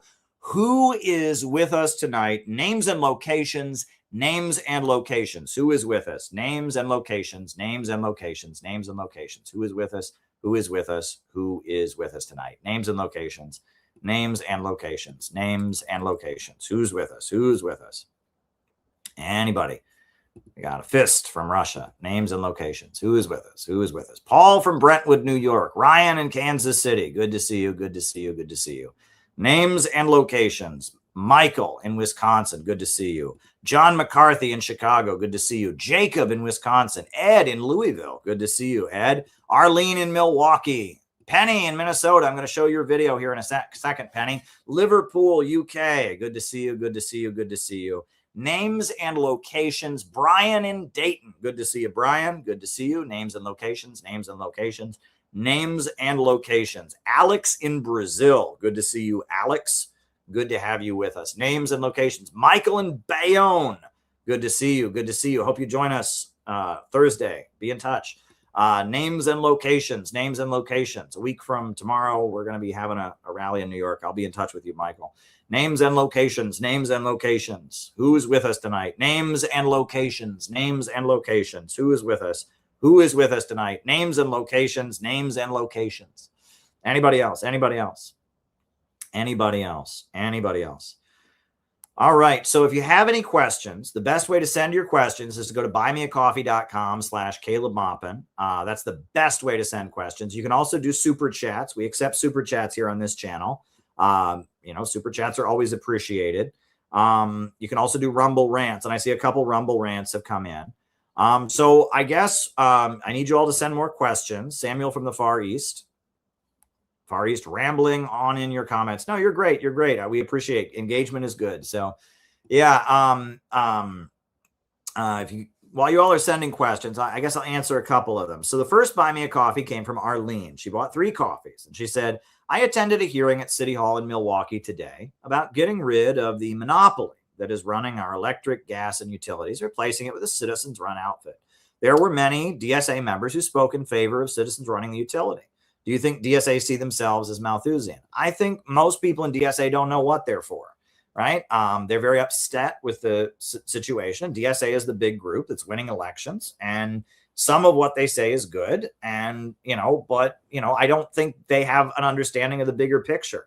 And a lot of those people do believe in degrowth. A lot of them do believe in overpopulation, which is widely pushed in anti-establishment. Anything that's left wing, you have climate hysteria. I think a lot of those people probably want to send weapons to Ukraine. They're confused on a lot of things. That doesn't mean we can't unite with them, right? And we allow dual membership. You're allowed to join DSA and be in CPI, and that applies to any other political organization. We are not a political party. We are an educational organization. Our policy has been you can be a Democrat in CPI, you can be a Republican in CPI. You're allowed to be in any group, right? So, that our policy has been that we allow dual membership in all organizations. And that's always been our policy. There are lots of good people in DSA. We're not writing off the whole group. Look, 2 DSA big podcasters just had me on a show with Cornel West, right? So we don't hate all of DSA, but we recognize where the organization came from, and we understand that their understanding isn't ours, right? And that ultimately you need innovationism. You need the anti-monopoly, anti-imperialist, anti-globalist perspective, right? And only we can offer that. And the way we're going to get that is through education, right? And so we're going to educate people, right? And that's what we're going to do. And we're going to engage in education in order to get people to understand it. There we go. So then, and 2 Buy Me a Coffees came in. One was this guy in Milwaukee grows millions of acres of food, can Uhuru use this model and export it to other cities? I don't know about Uhuru. I mean, I don't know if are they farming? I know they have farmers markets that they're doing. But then the second question he asked, is he said, what about these idiots who now say Tulsi is controlled by a cult leader? Well, I did a stream when Tulsi stepped down, and I did a slideshow that was very well appreciated. I had people who had worked for Tulsi's campaign approach me. My slideshow that I did called, it was called Why did Tulsi Gabbard really step down? And I talked about Chris Butler. Chris Butler's a good influence on her. Honestly, the fact that she's part of this illiberal religious movement that comes out of Hare Krishna, that's a good thing, right? That's what makes her more open to hearing India's perspective. That's what makes her, more sympathetic to anti-imperialist countries. That's a good thing. And I went into that in depth. I'm one of the only people who actually talks about what that is. Right? The mainstream media piece, Washington Post, ooh, it's a scary cult group. Oh, shut up. Right? Everything's a cult, right? Everything's a cult. It's a cookbook, right? It's a cookbook.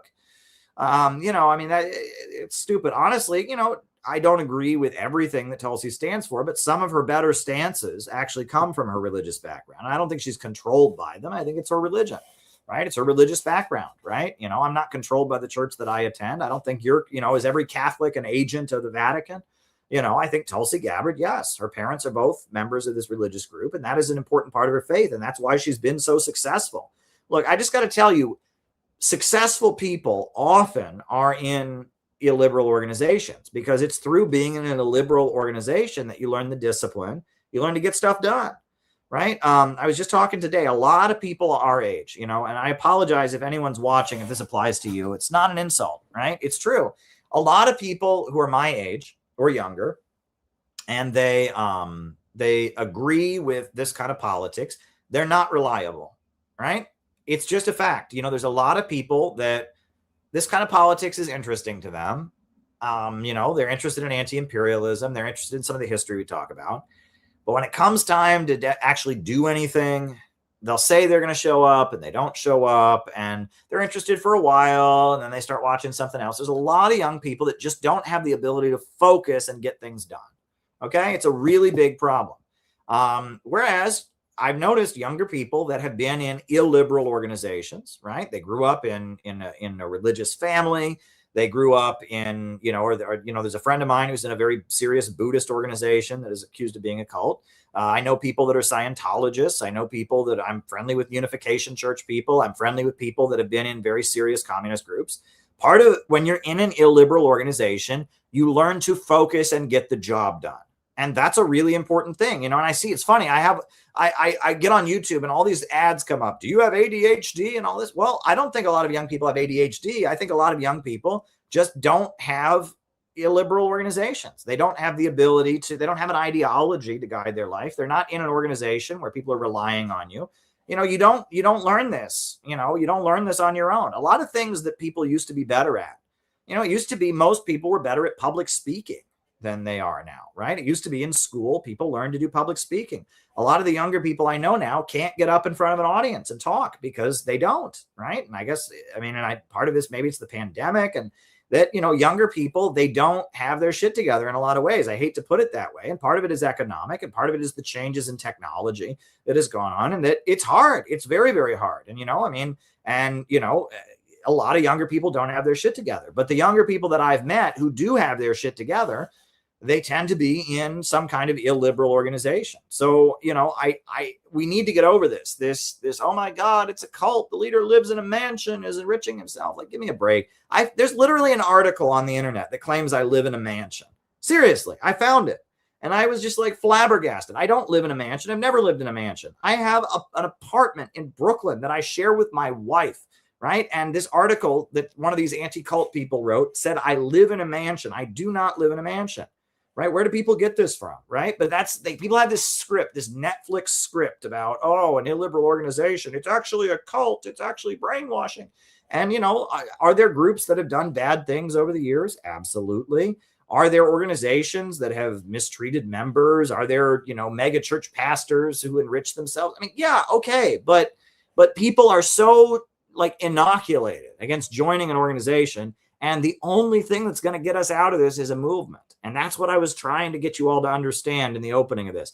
The only thing that's going to get us out of this is a movement, right? That's the only thing that's going to get us anywhere closer. The reason that DSA, reason AOC sucks is because AOC, there's no movement she has to negotiate with, right? And if we want DSA to be better, we need to build a real anti-imperialist movement that they'll have to negotiate with, right? And that the reason Roosevelt did what he did, there was a real anti-imperialist movement that he had to align with, right? It's about the balance of forces. And if we don't build a mass movement, things aren't going to get better. And I wish there was some easy fix. People always want an easy way out. People want the easy way out. Well, no, there is no easy way out. We've got to build a mass movement. I didn't even want to do this. I stayed in the Workers' World Party for 8 years, and I tried to turn the Workers' World Party into a group that could do this. And after 8 years, as my career started taking off, they weren't going to get better. They were not going to turn into this. And I had no choice but to start building my own organization. And I could have just, I had a good paying job as a reporter. I could have just done that. I could have just stayed, in my job and all that. And I still am doing my reporting, and it pays my bills, and it pays for CPI. People think I'm getting rich off CPI. No, CPI doesn't pay for itself. I pay for CPI. I lose money on CPI. I pour my own resources into building the organization, because we need to build a mass movement. It is urgent that we build a mass movement. That's the only thing that's going to get us out of this, is we got to build a mass movement. There's no other way that we're going to approach this, right? There's no other victory that we're going to have. So I want to get that out there as much as possible. Now I see that a super chat came in. I do promote critical thinking, and I mean, it's people have this script in their head that they're so desperate to enforce. But anyway, I see that there's been a super chat that's come in, and I will answer that. But I do want to remind people that if you have any questions, go to buymeacoffee.com, and send it that way, or you can do a super chat or a Rumble rant or whatever.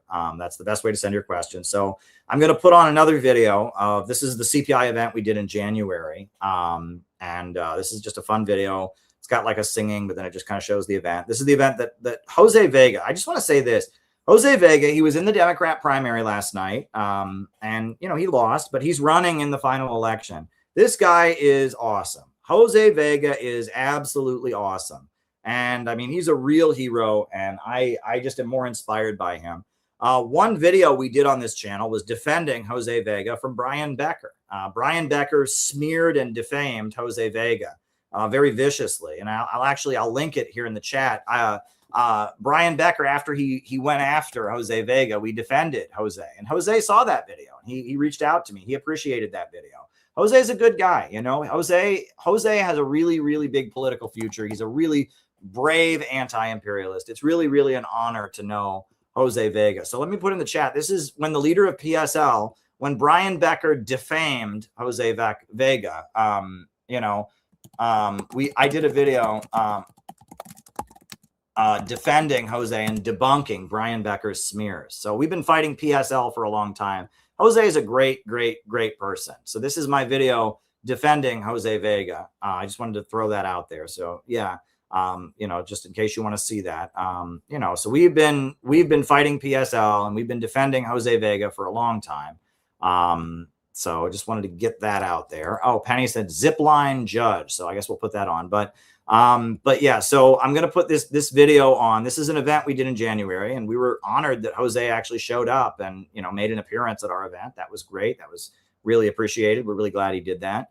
Then I will answer the super chat that came in. Any other questions that come in, I'll keep answering them. Penny sent in a video about a zipline judge or whatever. We'll show that. Well, yeah, we'll just do our thing. But any more questions? The rest of the show is me answering your questions, folks. So if you got questions, please send them in.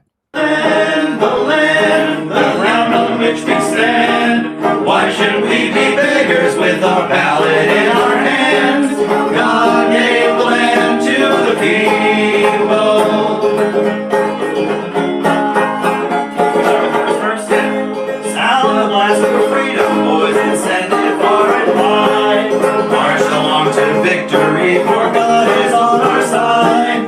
While the voice of nature thunders o'er the rising tide.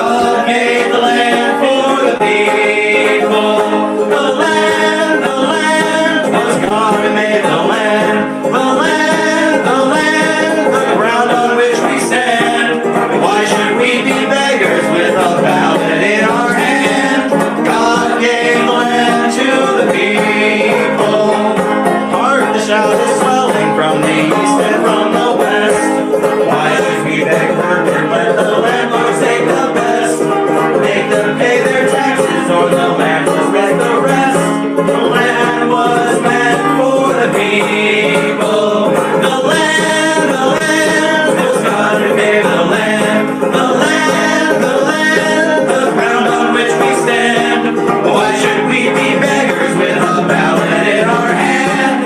God gave the land to the people. The banner has been raised on high to face the battle din. The army now is marching on the struggle to begin. We'll never cease our efforts till the victory we win. And the land is free for the people. The land was God who gave the land. The land, the ground on which we stand. Why should we be beggars with a ballot in our hand? God gave the land to the people. Clear the way to liberty, the land must all be free. Britain will not falter and the spark any person speaks. Still the flag we love so well shall wave from sea to sea. For the land that is free for the people. The land was God who gave the land. The land, the ground on which we stand. Why should we be beggars with a ballot in our hand?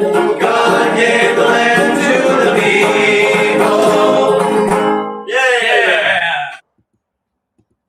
Good times, folks. Good times. All right. So, and I saw that Paul sent to buy me a coffee, so that'll be next. But first, we'll do thoughts on LBJ and the Great Society. Lyndon Johnson was a politician from Texas originally, and he was a Roosevelt Democrat, basically, and he was a segregationist. His nickname, they called him Lynching Baines Johnson.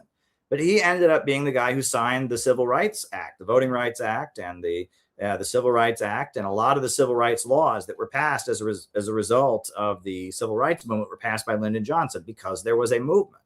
And he was a Democrat. And when Kennedy ran for president, he picked him as his vice president as a compromise because Kennedy was a New England liberal who was a supporter of the civil rights movement. So as a balance, they picked a kind of a Southern segregationist politician to be his running mate as a compromise. Now LBJ became president. LBJ was he was a sociopath. I could go into great detail about that, but I think on a personal level he was a sociopath. But he was there was a certain type of politician in the South, right? That there was the legacy of the populist movement, right, of Southern populism, and in the South, it was something about fat men, right? First of all, like I don't think it's like this anymore. But even in like the 60s and 70s, it was something about Southern culture. There was this belief that men should be fat, right? That if men were not fat, that meant they weren't strong men, right? And it's something about Southern culture, right? Certain parts of my family are from the South, and it was just something like, it's that, there's this belief that men should be heavy set, right? And if you look at old politicians from the South, from like the 1920s and 30s, they're fat guys who talk like this, and it's like fat guys who are populists, right? Fat guys that are populists,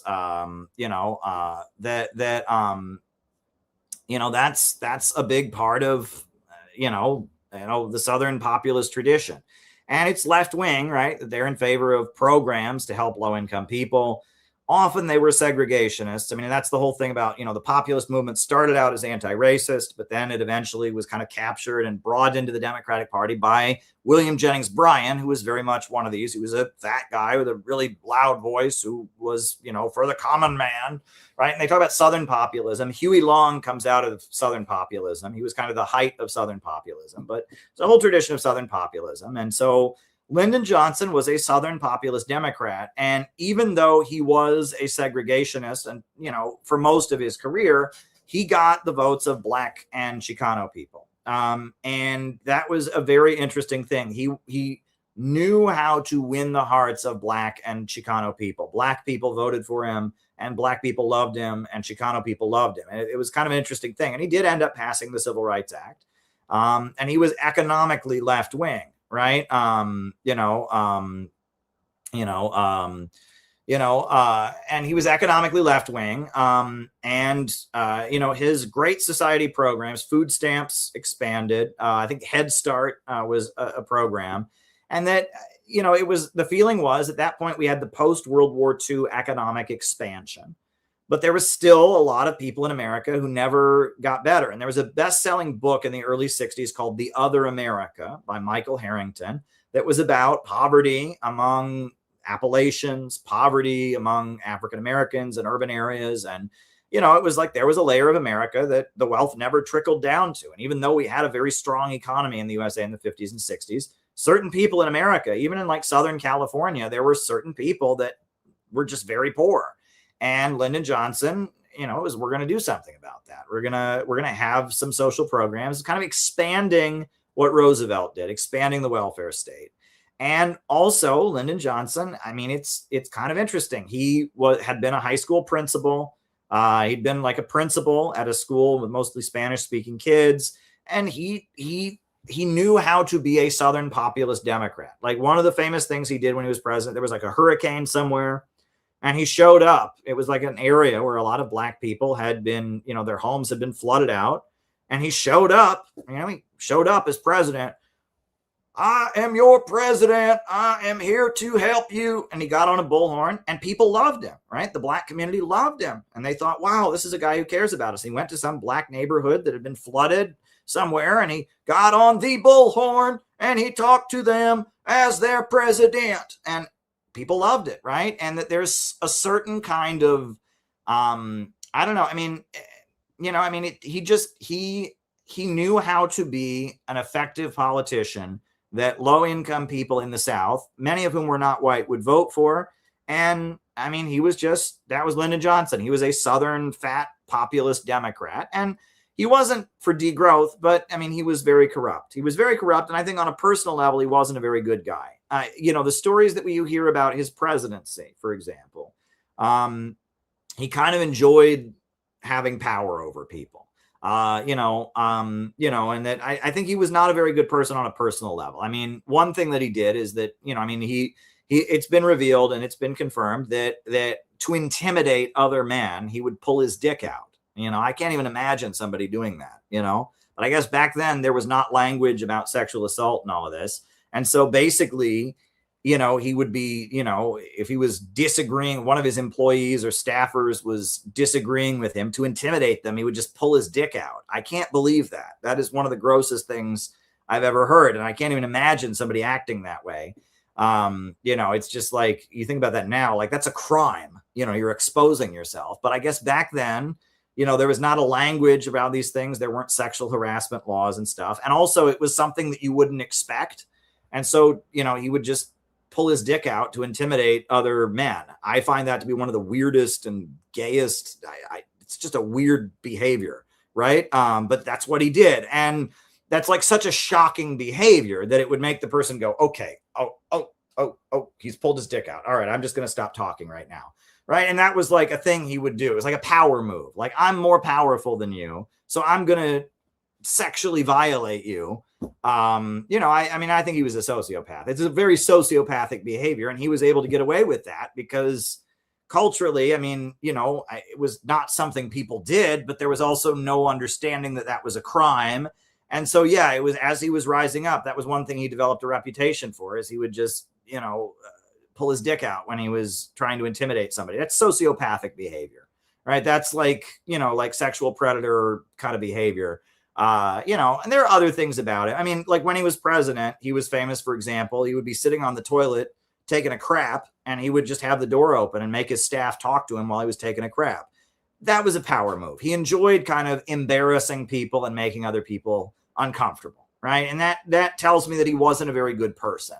He was a sociopath, but sociopathic kind of people that enjoy intimidating and bullying others. And also, again, that kind of fits the persona, the Southern culture, big fat guy, who, I'm plotting for, big fat Southern politician, it would make sense that, in the Southern culture of the 1930s, 40s and 50s, when he was rising as a politician, that if you wanted to be an effective Southern machine, corrupt political machine, Southern populist Democrat, you might be a sociopath who enjoys kicking other people around, the kind of the bullying culture, you might call it. Nowadays, there's a lot less tolerance for that kind of thing. But so I don't think he was a very good person. He's certainly not somebody I would ever like to meet or spend time with. How good of a president was he? I don't know. I mean, he said, I will never send soldiers to Vietnam. And then he did. And then he didn't. And that was the big thing, is that he started a war. He escalated a war. He escalated a war, and then he realized that there was no way he could finish it and not go down in history as an awful president. So he stepped down.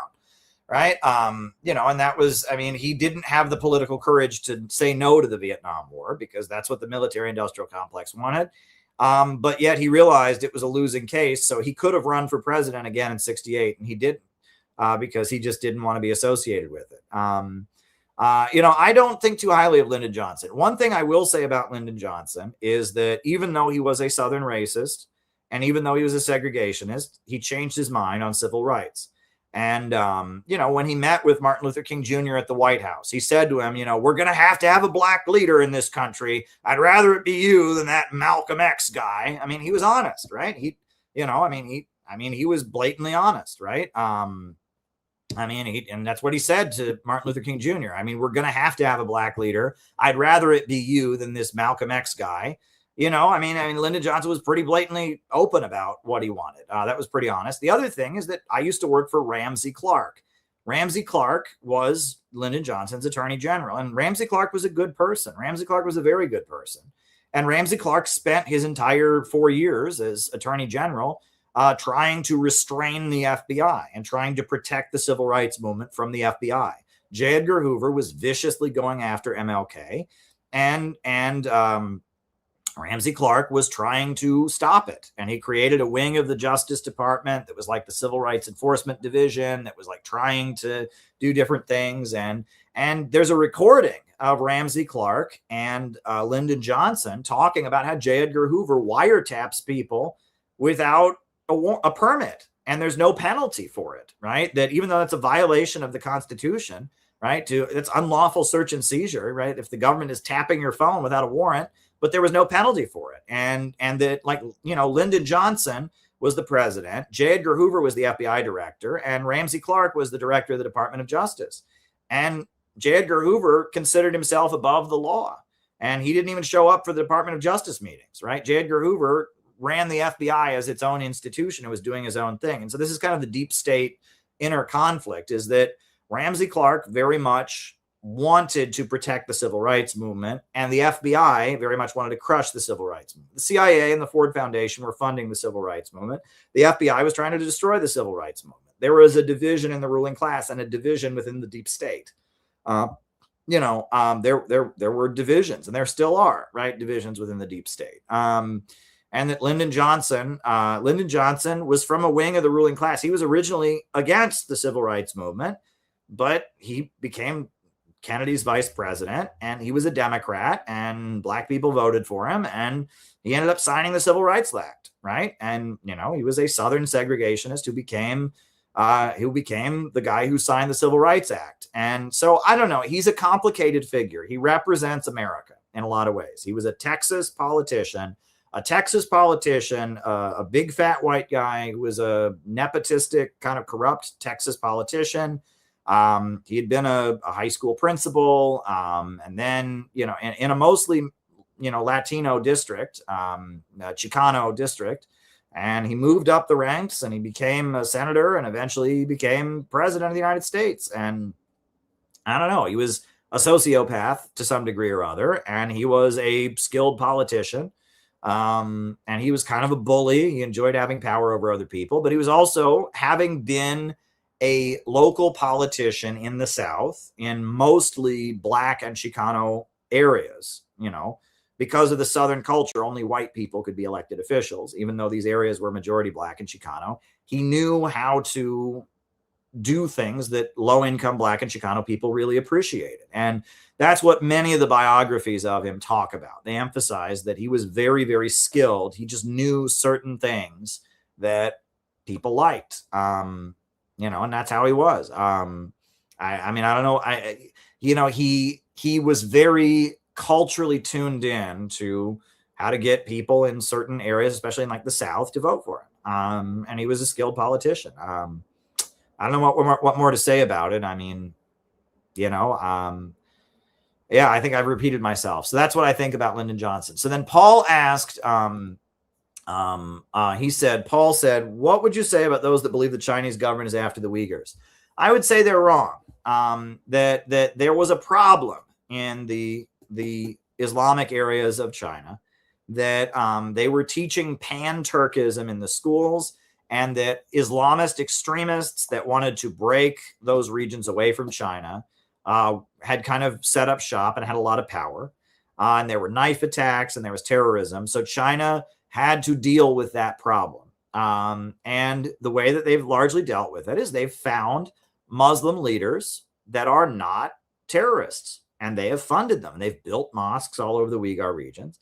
And no, they're not genociding the Uyghurs, because the birth rate is actually going up in the Uyghur regions. That, you know, the Uyghurs are having more children, and they're not exterminating the Uyghur culture. In fact, they've been building mosques and building Islamic seminaries, but they've been cracking down on extremism. And largely what they've done is that people that are involved in extremist groups, you know, rather than just, you know, killing them or throwing them in jail, they give them job training. And they give them job training so that they can get a job and not be involved in extremism. And the main way, I wrote an article for Mint Press years ago, the main way they've been combating the Islamic extremism in the Uyghur regions is by giving people economic opportunities, you know, setting up factories, building power plants. And if you give people economic opportunity, they don't join terrorist groups. And that largely they've been promoting the Uyghur culture. It's the same thing in Tibet. Like, the main way that they've gotten the Tibet separatist stuff to decrease is they've poured power plants and jobs and highways and railways into Tibet, and they've raised people up out of poverty, given people modern housing and stuff. And when people are seeing their living standard go up, they're less interested in joining some extremist group. That, you know, that you fight terrorism with jobs, not drones, right? And that's what China has done. And that the population in the Uyghur regions have a higher birth rate than the mainland of China does. So they're not exterminating the Uyghurs at all. There's more Uyghurs in China than ever before. They're having children at a much faster and higher rate. So, you know, they're not, you know, for a while, you know, they kind of sent the government in to dismantle the terrorist networks, and that was pretty heavy-handed. But at the same time they did that, they made a point of celebrating the Uyghur culture and promoting Islam. Just, you can't be a Muslim who wants to violently overthrow the government. So, you know, I mean, I think and largely the unrest in the Uyghur regions has largely, you know, decreased. I mean, I mean, it's not an issue. 5-10 years ago, it was a much bigger issue. But it's, at this point, it's pretty stable. I mean, that issue is kind of over. You know, but, you know, I mean, who knows, right? Islamic extremist groups are used by the imperialists sometimes, but, you know, that issue is largely resolved. And it's infuriating how they lied to us. You know, they told us they were committing genocide against the Uyghurs. That was not true, you know, and, you know, and it was like, there were just so many lies that they put out about the Uyghur thing. And, you know, it's infuriating. All right. Okay. Someone says, thoughts on people saying Wagner are chickening out in Mali. I haven't heard that at all. I don't know I don't know. I've never heard that Macron was right and that they needed France. That's ridiculous. Russia and the government of the Union of Social States have been kicking ass against the terrorists. That's ridiculous. I mean, that's ridiculous. Thoughts that Tulsi said about Wuhan Virology Institute. I observed that a lot of pro-China pages praised it because it implicated the U.S., not China. Yeah. And that, you know, the narrative that somehow China is responsible for the pandemic, that's purely bull honky. And that's something made up by Epoch Times and all of that. And what she said is that the U.S. government is funding dangerous gain-of-function research. That Dr. Fauci covered this up. You know, I mean, yeah. And that there is an anti-China industry that tries to spin everything that happens into a we should hate China story. And that's the Epoch Times. That's there's certain people, like there was one of these guys who was with the White House Trade Council, who like made his career as an economic flim-flam man. You know, and there's a layer of that goes on. But, you know, the other thing I will say, though, is that I don't, that's one area where I'm just not on the same page as a lot of pro-China people. I don't think the lockdowns were good, and I don't buy into the idea that we should be ridiculing the USA for not having longer or more effective lockdowns. That's where I do disagree. But I will say, yeah, that, you know, Tulsi Gabbard, you know, I mean, she revealed gain of function research and how dangerous it was. Great. Yeah. You know, I mean, I wish Tulsi could have done more. I mean, it's really too bad. But, you know, she's not in the administration anymore, and who knows what'll happen. Right. And it looks like Tucker Carlson and Marjorie Taylor Greene are not going to be voting Republican in the 2028 election. It looks like there may be an anti-war third party, you know, that runs against the Democrats in the upcoming election. So, you know, who knows where Tulsi will be, but it looks like she's not going to be in the administration. There are plenty of elected officials who managed to stay in office after their husband has cancer. So I don't think that's really why she left. I mean, and the fact that she left at the same time as RFK's daughter-in-law. Look, American politics is very nuanced. And I will lay this out. It's kind of interesting. So, right, we have the Democratic Party that has always been two parties in one. It's been the party of, you know, the New England establishment that has kind of a social engineering agenda, and it's the party of the urban political machines. And there's always been this push and pull. And right now we're in a weird spot where, you know, like the urban political machines, right? You're talking about the cops, the firemen in Boston and New York and Philadelphia and San Francisco. Those folks are Democrats because that's their job, right? Because Democrats determine if they get hired or fired, and it's Democrats who run the city government, so they're Democrats.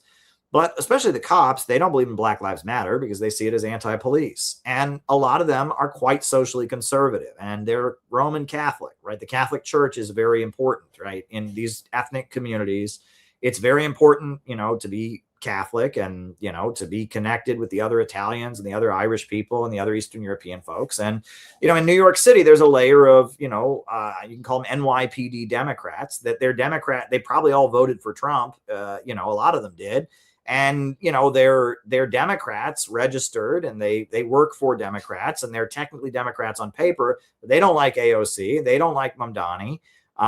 You know, but at the same time, they're not Republicans because they're government employees, right? They tend to, you know, they vote for the Democrats in local elections. They don't vote for the Democrats in national elections, probably. And they're somewhat socially conservative. They're probably against gay marriage, but some of them might have a gay relative, and they're just like, okay, it's not my business. But some of them are quite socially conservative. You know, they tend to be anti-abortion pretty strongly. You know, and they tend to be more socialist in the sense of wanting left-wing economic policies than even DSA is, right? You know, they really do want national health care. They really do want, you know, the government to tax rich people more and hire more government employees. They work for the government. And you have a layer of those folks, right? And they're a big part of the Democratic Party. They may not even really be that much of the population. I mean, they're a significant part of the U.S. population, but they're a big deal in the Democratic Party. And the Democratic Party, in order to, the wokeification has kind of weakened those folks within the Democratic Party. The Democratic Party is all transgender. It's all white privilege. It's all these things. And those folks have been kind of left out. And then the vaccine mandates were a really big slap in the face to them, right? A lot of you know, all the public employees who didn't get vaccinated lost their jobs. Cops, firemen, teachers, all kinds of people who refused the vaccine got fired. You know, and when Eric Adams became the mayor of New York City, he was a Democrat, but he was the former police commissioner, right? And he was a police officer. Eric Adams was seen as very much, he was that wing of the Democratic Party. He was the NYPD wing of the Democratic Party, and was treated as a Republican, you know, and Biden ended up indicting him. Trump pardoned him. They accused him of lobbying for Turkey. I mean, it was like they were going to use FARA against him. It was all crazy. And that RFK, when he threw his hat into the ring, in 2024. He represented those folks. And a lot of those folks are more anti-war than you would think, right? And I think Tulsi Gabbard, to some degree or other, she's not Catholic, but she is a Democrat from Hawaii, right? She was a Democrat, but she was not pro-gay marriage. And she's in this religious organization in Hawaii, and her father was in politics. And I think even Tulsi Gabbard kind of comes out of this layer of things. She was in the military. And, you know, there's a layer of people that are in the urban governments that are more economically left-wing. They're not really culturally left-wing. They're not into the whole LGBT thing. They're not into the white privilege thing. They tend to be pro-police and stuff. And they had been kind of, the Democratic Party was not very friendly to them. And so when RFK launched his campaign as someone who was critical of the vaccines, as somebody who was more anti-war, as someone who had kind of a left-wing economic program, and he's from the Kennedy family, that's really who he was representing. And Trump absorbed RFK's campaign. Tulsi Gabbard, RFK, Tucker not Tucker, Tucker's a Republican, but the RFK's campaign kind of spoke for that layer of like urban cops, urban public employees, urban public servants, urban Catholics, urban white Catholics and public servants that are not Republicans, but they're not in line with wokeism. Wokeism is brought to you by big foundations, and wokeism is something that culturally doesn't sit well with them, and they are more economically left-wing. That's who RFK's campaign kind of represented. And I think that is largely who the Trump administration has dissed and repudiated. A lot of promises were made to those people that were broken. And the reason the vaccine thing is so important is because a lot of public employees lost their jobs over the vaccine. And that there's a lot of people in the government that are involved in things about public health that just didn't buy a lot of what we were told during the pandemic, right? I mean, and there's a lot going on Jessica is a friend of ours, she's been at many CPI events. She follows this very closely. They're targeting doctors. There are many doctors who have lost their licenses, who have even been jailed because they disagree with the prevailing medical establishment. And there's kind of, I wasn't even aware of this, and they tend to be doctors with their own practice. And that you have doctors who work at hospitals that are run by big pharma, that are run by the insurance companies. And then you have doctors with their own practice, the small, independent practice doctors. And they are going after those doctors now, like you wouldn't believe, because they're a threat to the medical establishment. I wasn't even aware of this. I mean, it's pretty wild. The way the vaccine thing is a part of a much bigger problem, which is that our healthcare system in America is bought and paid for. It is so much for profit that it has been turned into it is our medical system in America is a crime. It is absolutely criminal. There's many people that are involved in it, that are nurses, that are doctors, that can see this. There are many people that are, public service employees, right? Public servants, EMTs, people like that can just see that our medical system in America is so corrupt. It's not simply a matter of people not having access to healthcare. It's beyond that. I mean, the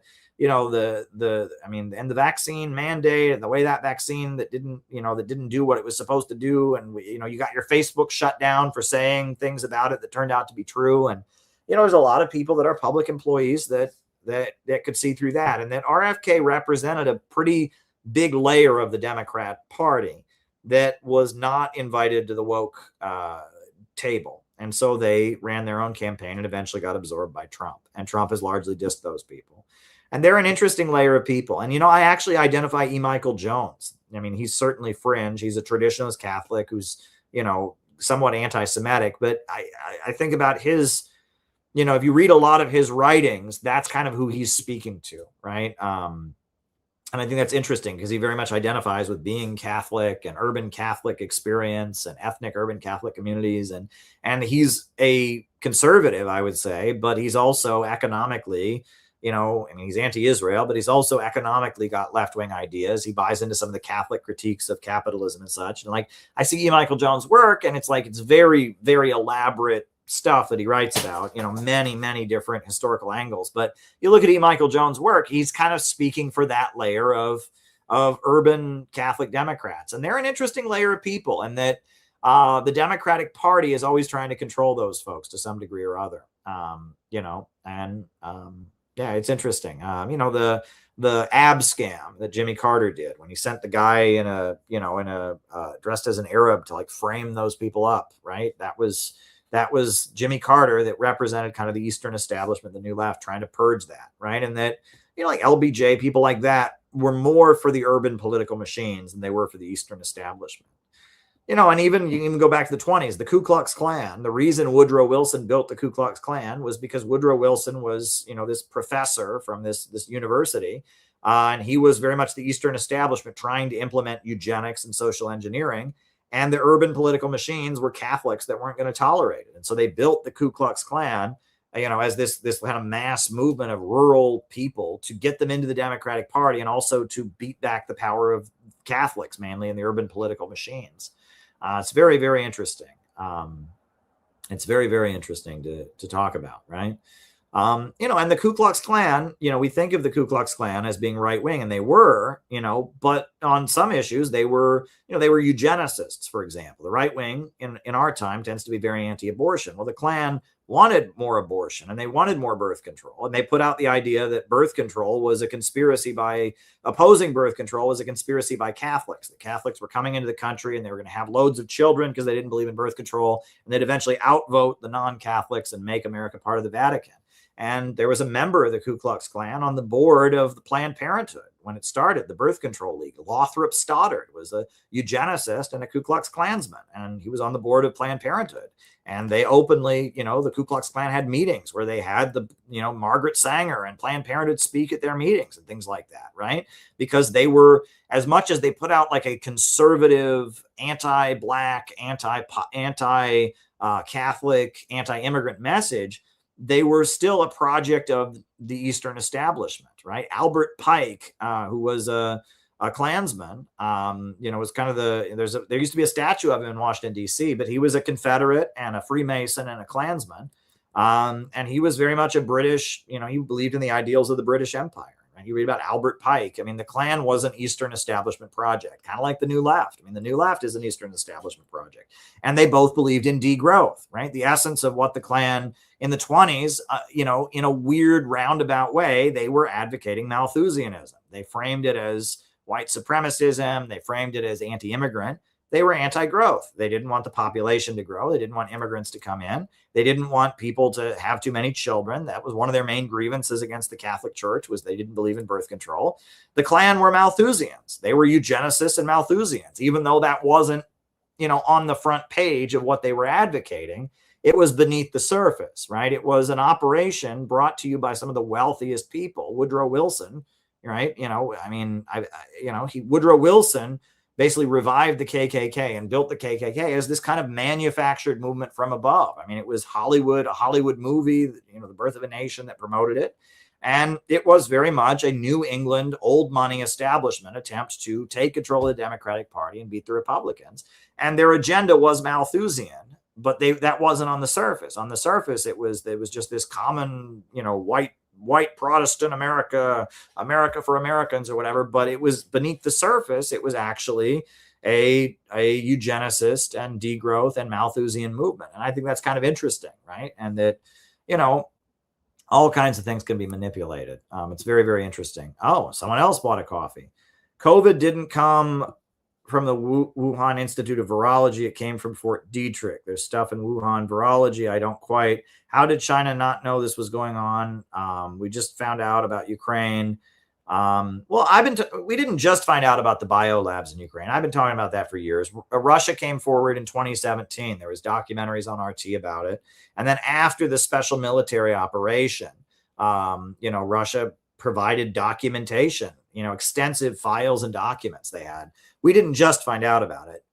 What changed is Tulsi Gabbard released all the U.S. government information showing that the U.S. government knew about it. That's what has changed.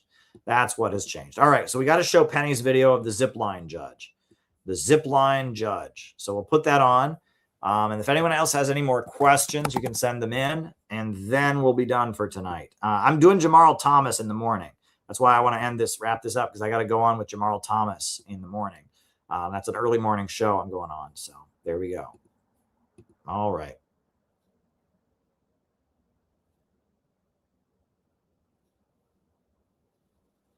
The Zipline Judge, Bringing Justice to Ethnic Regions. All right, this is Zipline Judge.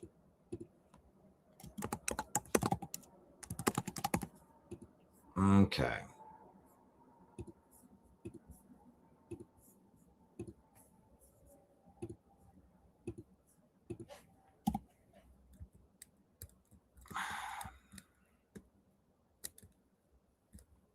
If it ever shows up on the desktop, don't you love that? You download the video, you save it on the desktop, and then one of those days, right? So we're waiting for it to show up on the desktop. There we go. All right, here we go. Emblem on his back, zipline in his hands. This is how Judge Deng Xin used to get to work. In Nujiang, Yunnan province, one of China's most isolated frontiers, 98% of the land is a maze of peaks and gorges. When Deng Xin first put on the uniform, many of the people in his cases lived where there were no proper roads. When the people couldn't reach the court, Deng Xin carried justice to them. Walking mountain roads, crossing the zip lines, climbing. These were fairly normal things for us. About 70% or more of our cases were resolved through circuit trials. Years on, Deng Xin still records the brutal climbs and patient dialogues that forged a settlement. Why endure the struggle? His reason is simple. All people want is for the judge to find the true facts of the case and handle it fairly under the law. On the scene, you can find the truth. We take the trial to people's doorsteps, talk it all the way through, reason it all the way through. In the region where over 40 ethnic minority groups make up most of the population, and many elders speak no Mandarin, it took more than a law degree to be a good judge. Deng Xin was one of their own, a Li Su raised in these peaks, fluent in local towns. Those years on the front line brought Deng Xin honors, along with more responsibility. As he rose from a grassroots judge to head of the county people's court, he set out to instill that same spirit across the whole team, encouraging young judges to go beyond paperwork and solving problems at their sources. All this in the hope that justice could better reach remote ethnic minority communities they served. I'm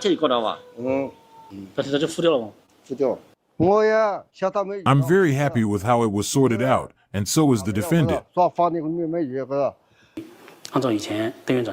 He taught us that if a problem cannot be resolved, we must proactively report it to the party committee and the government to help the people practically solve their issues, rather than just leaving them with an unenforceable judgment.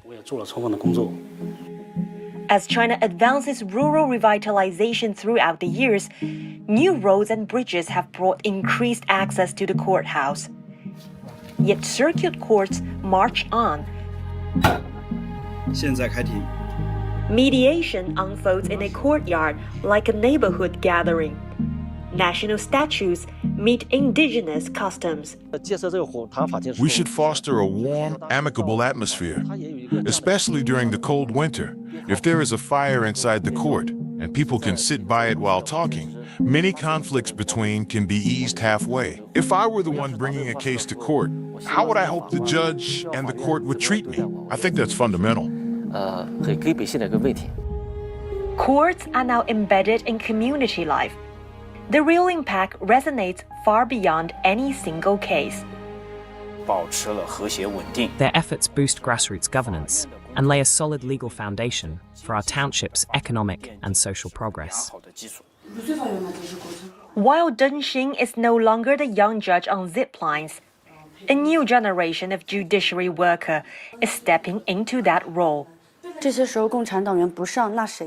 He often tells us, a Communist Party member must have pioneering spirit and dedication.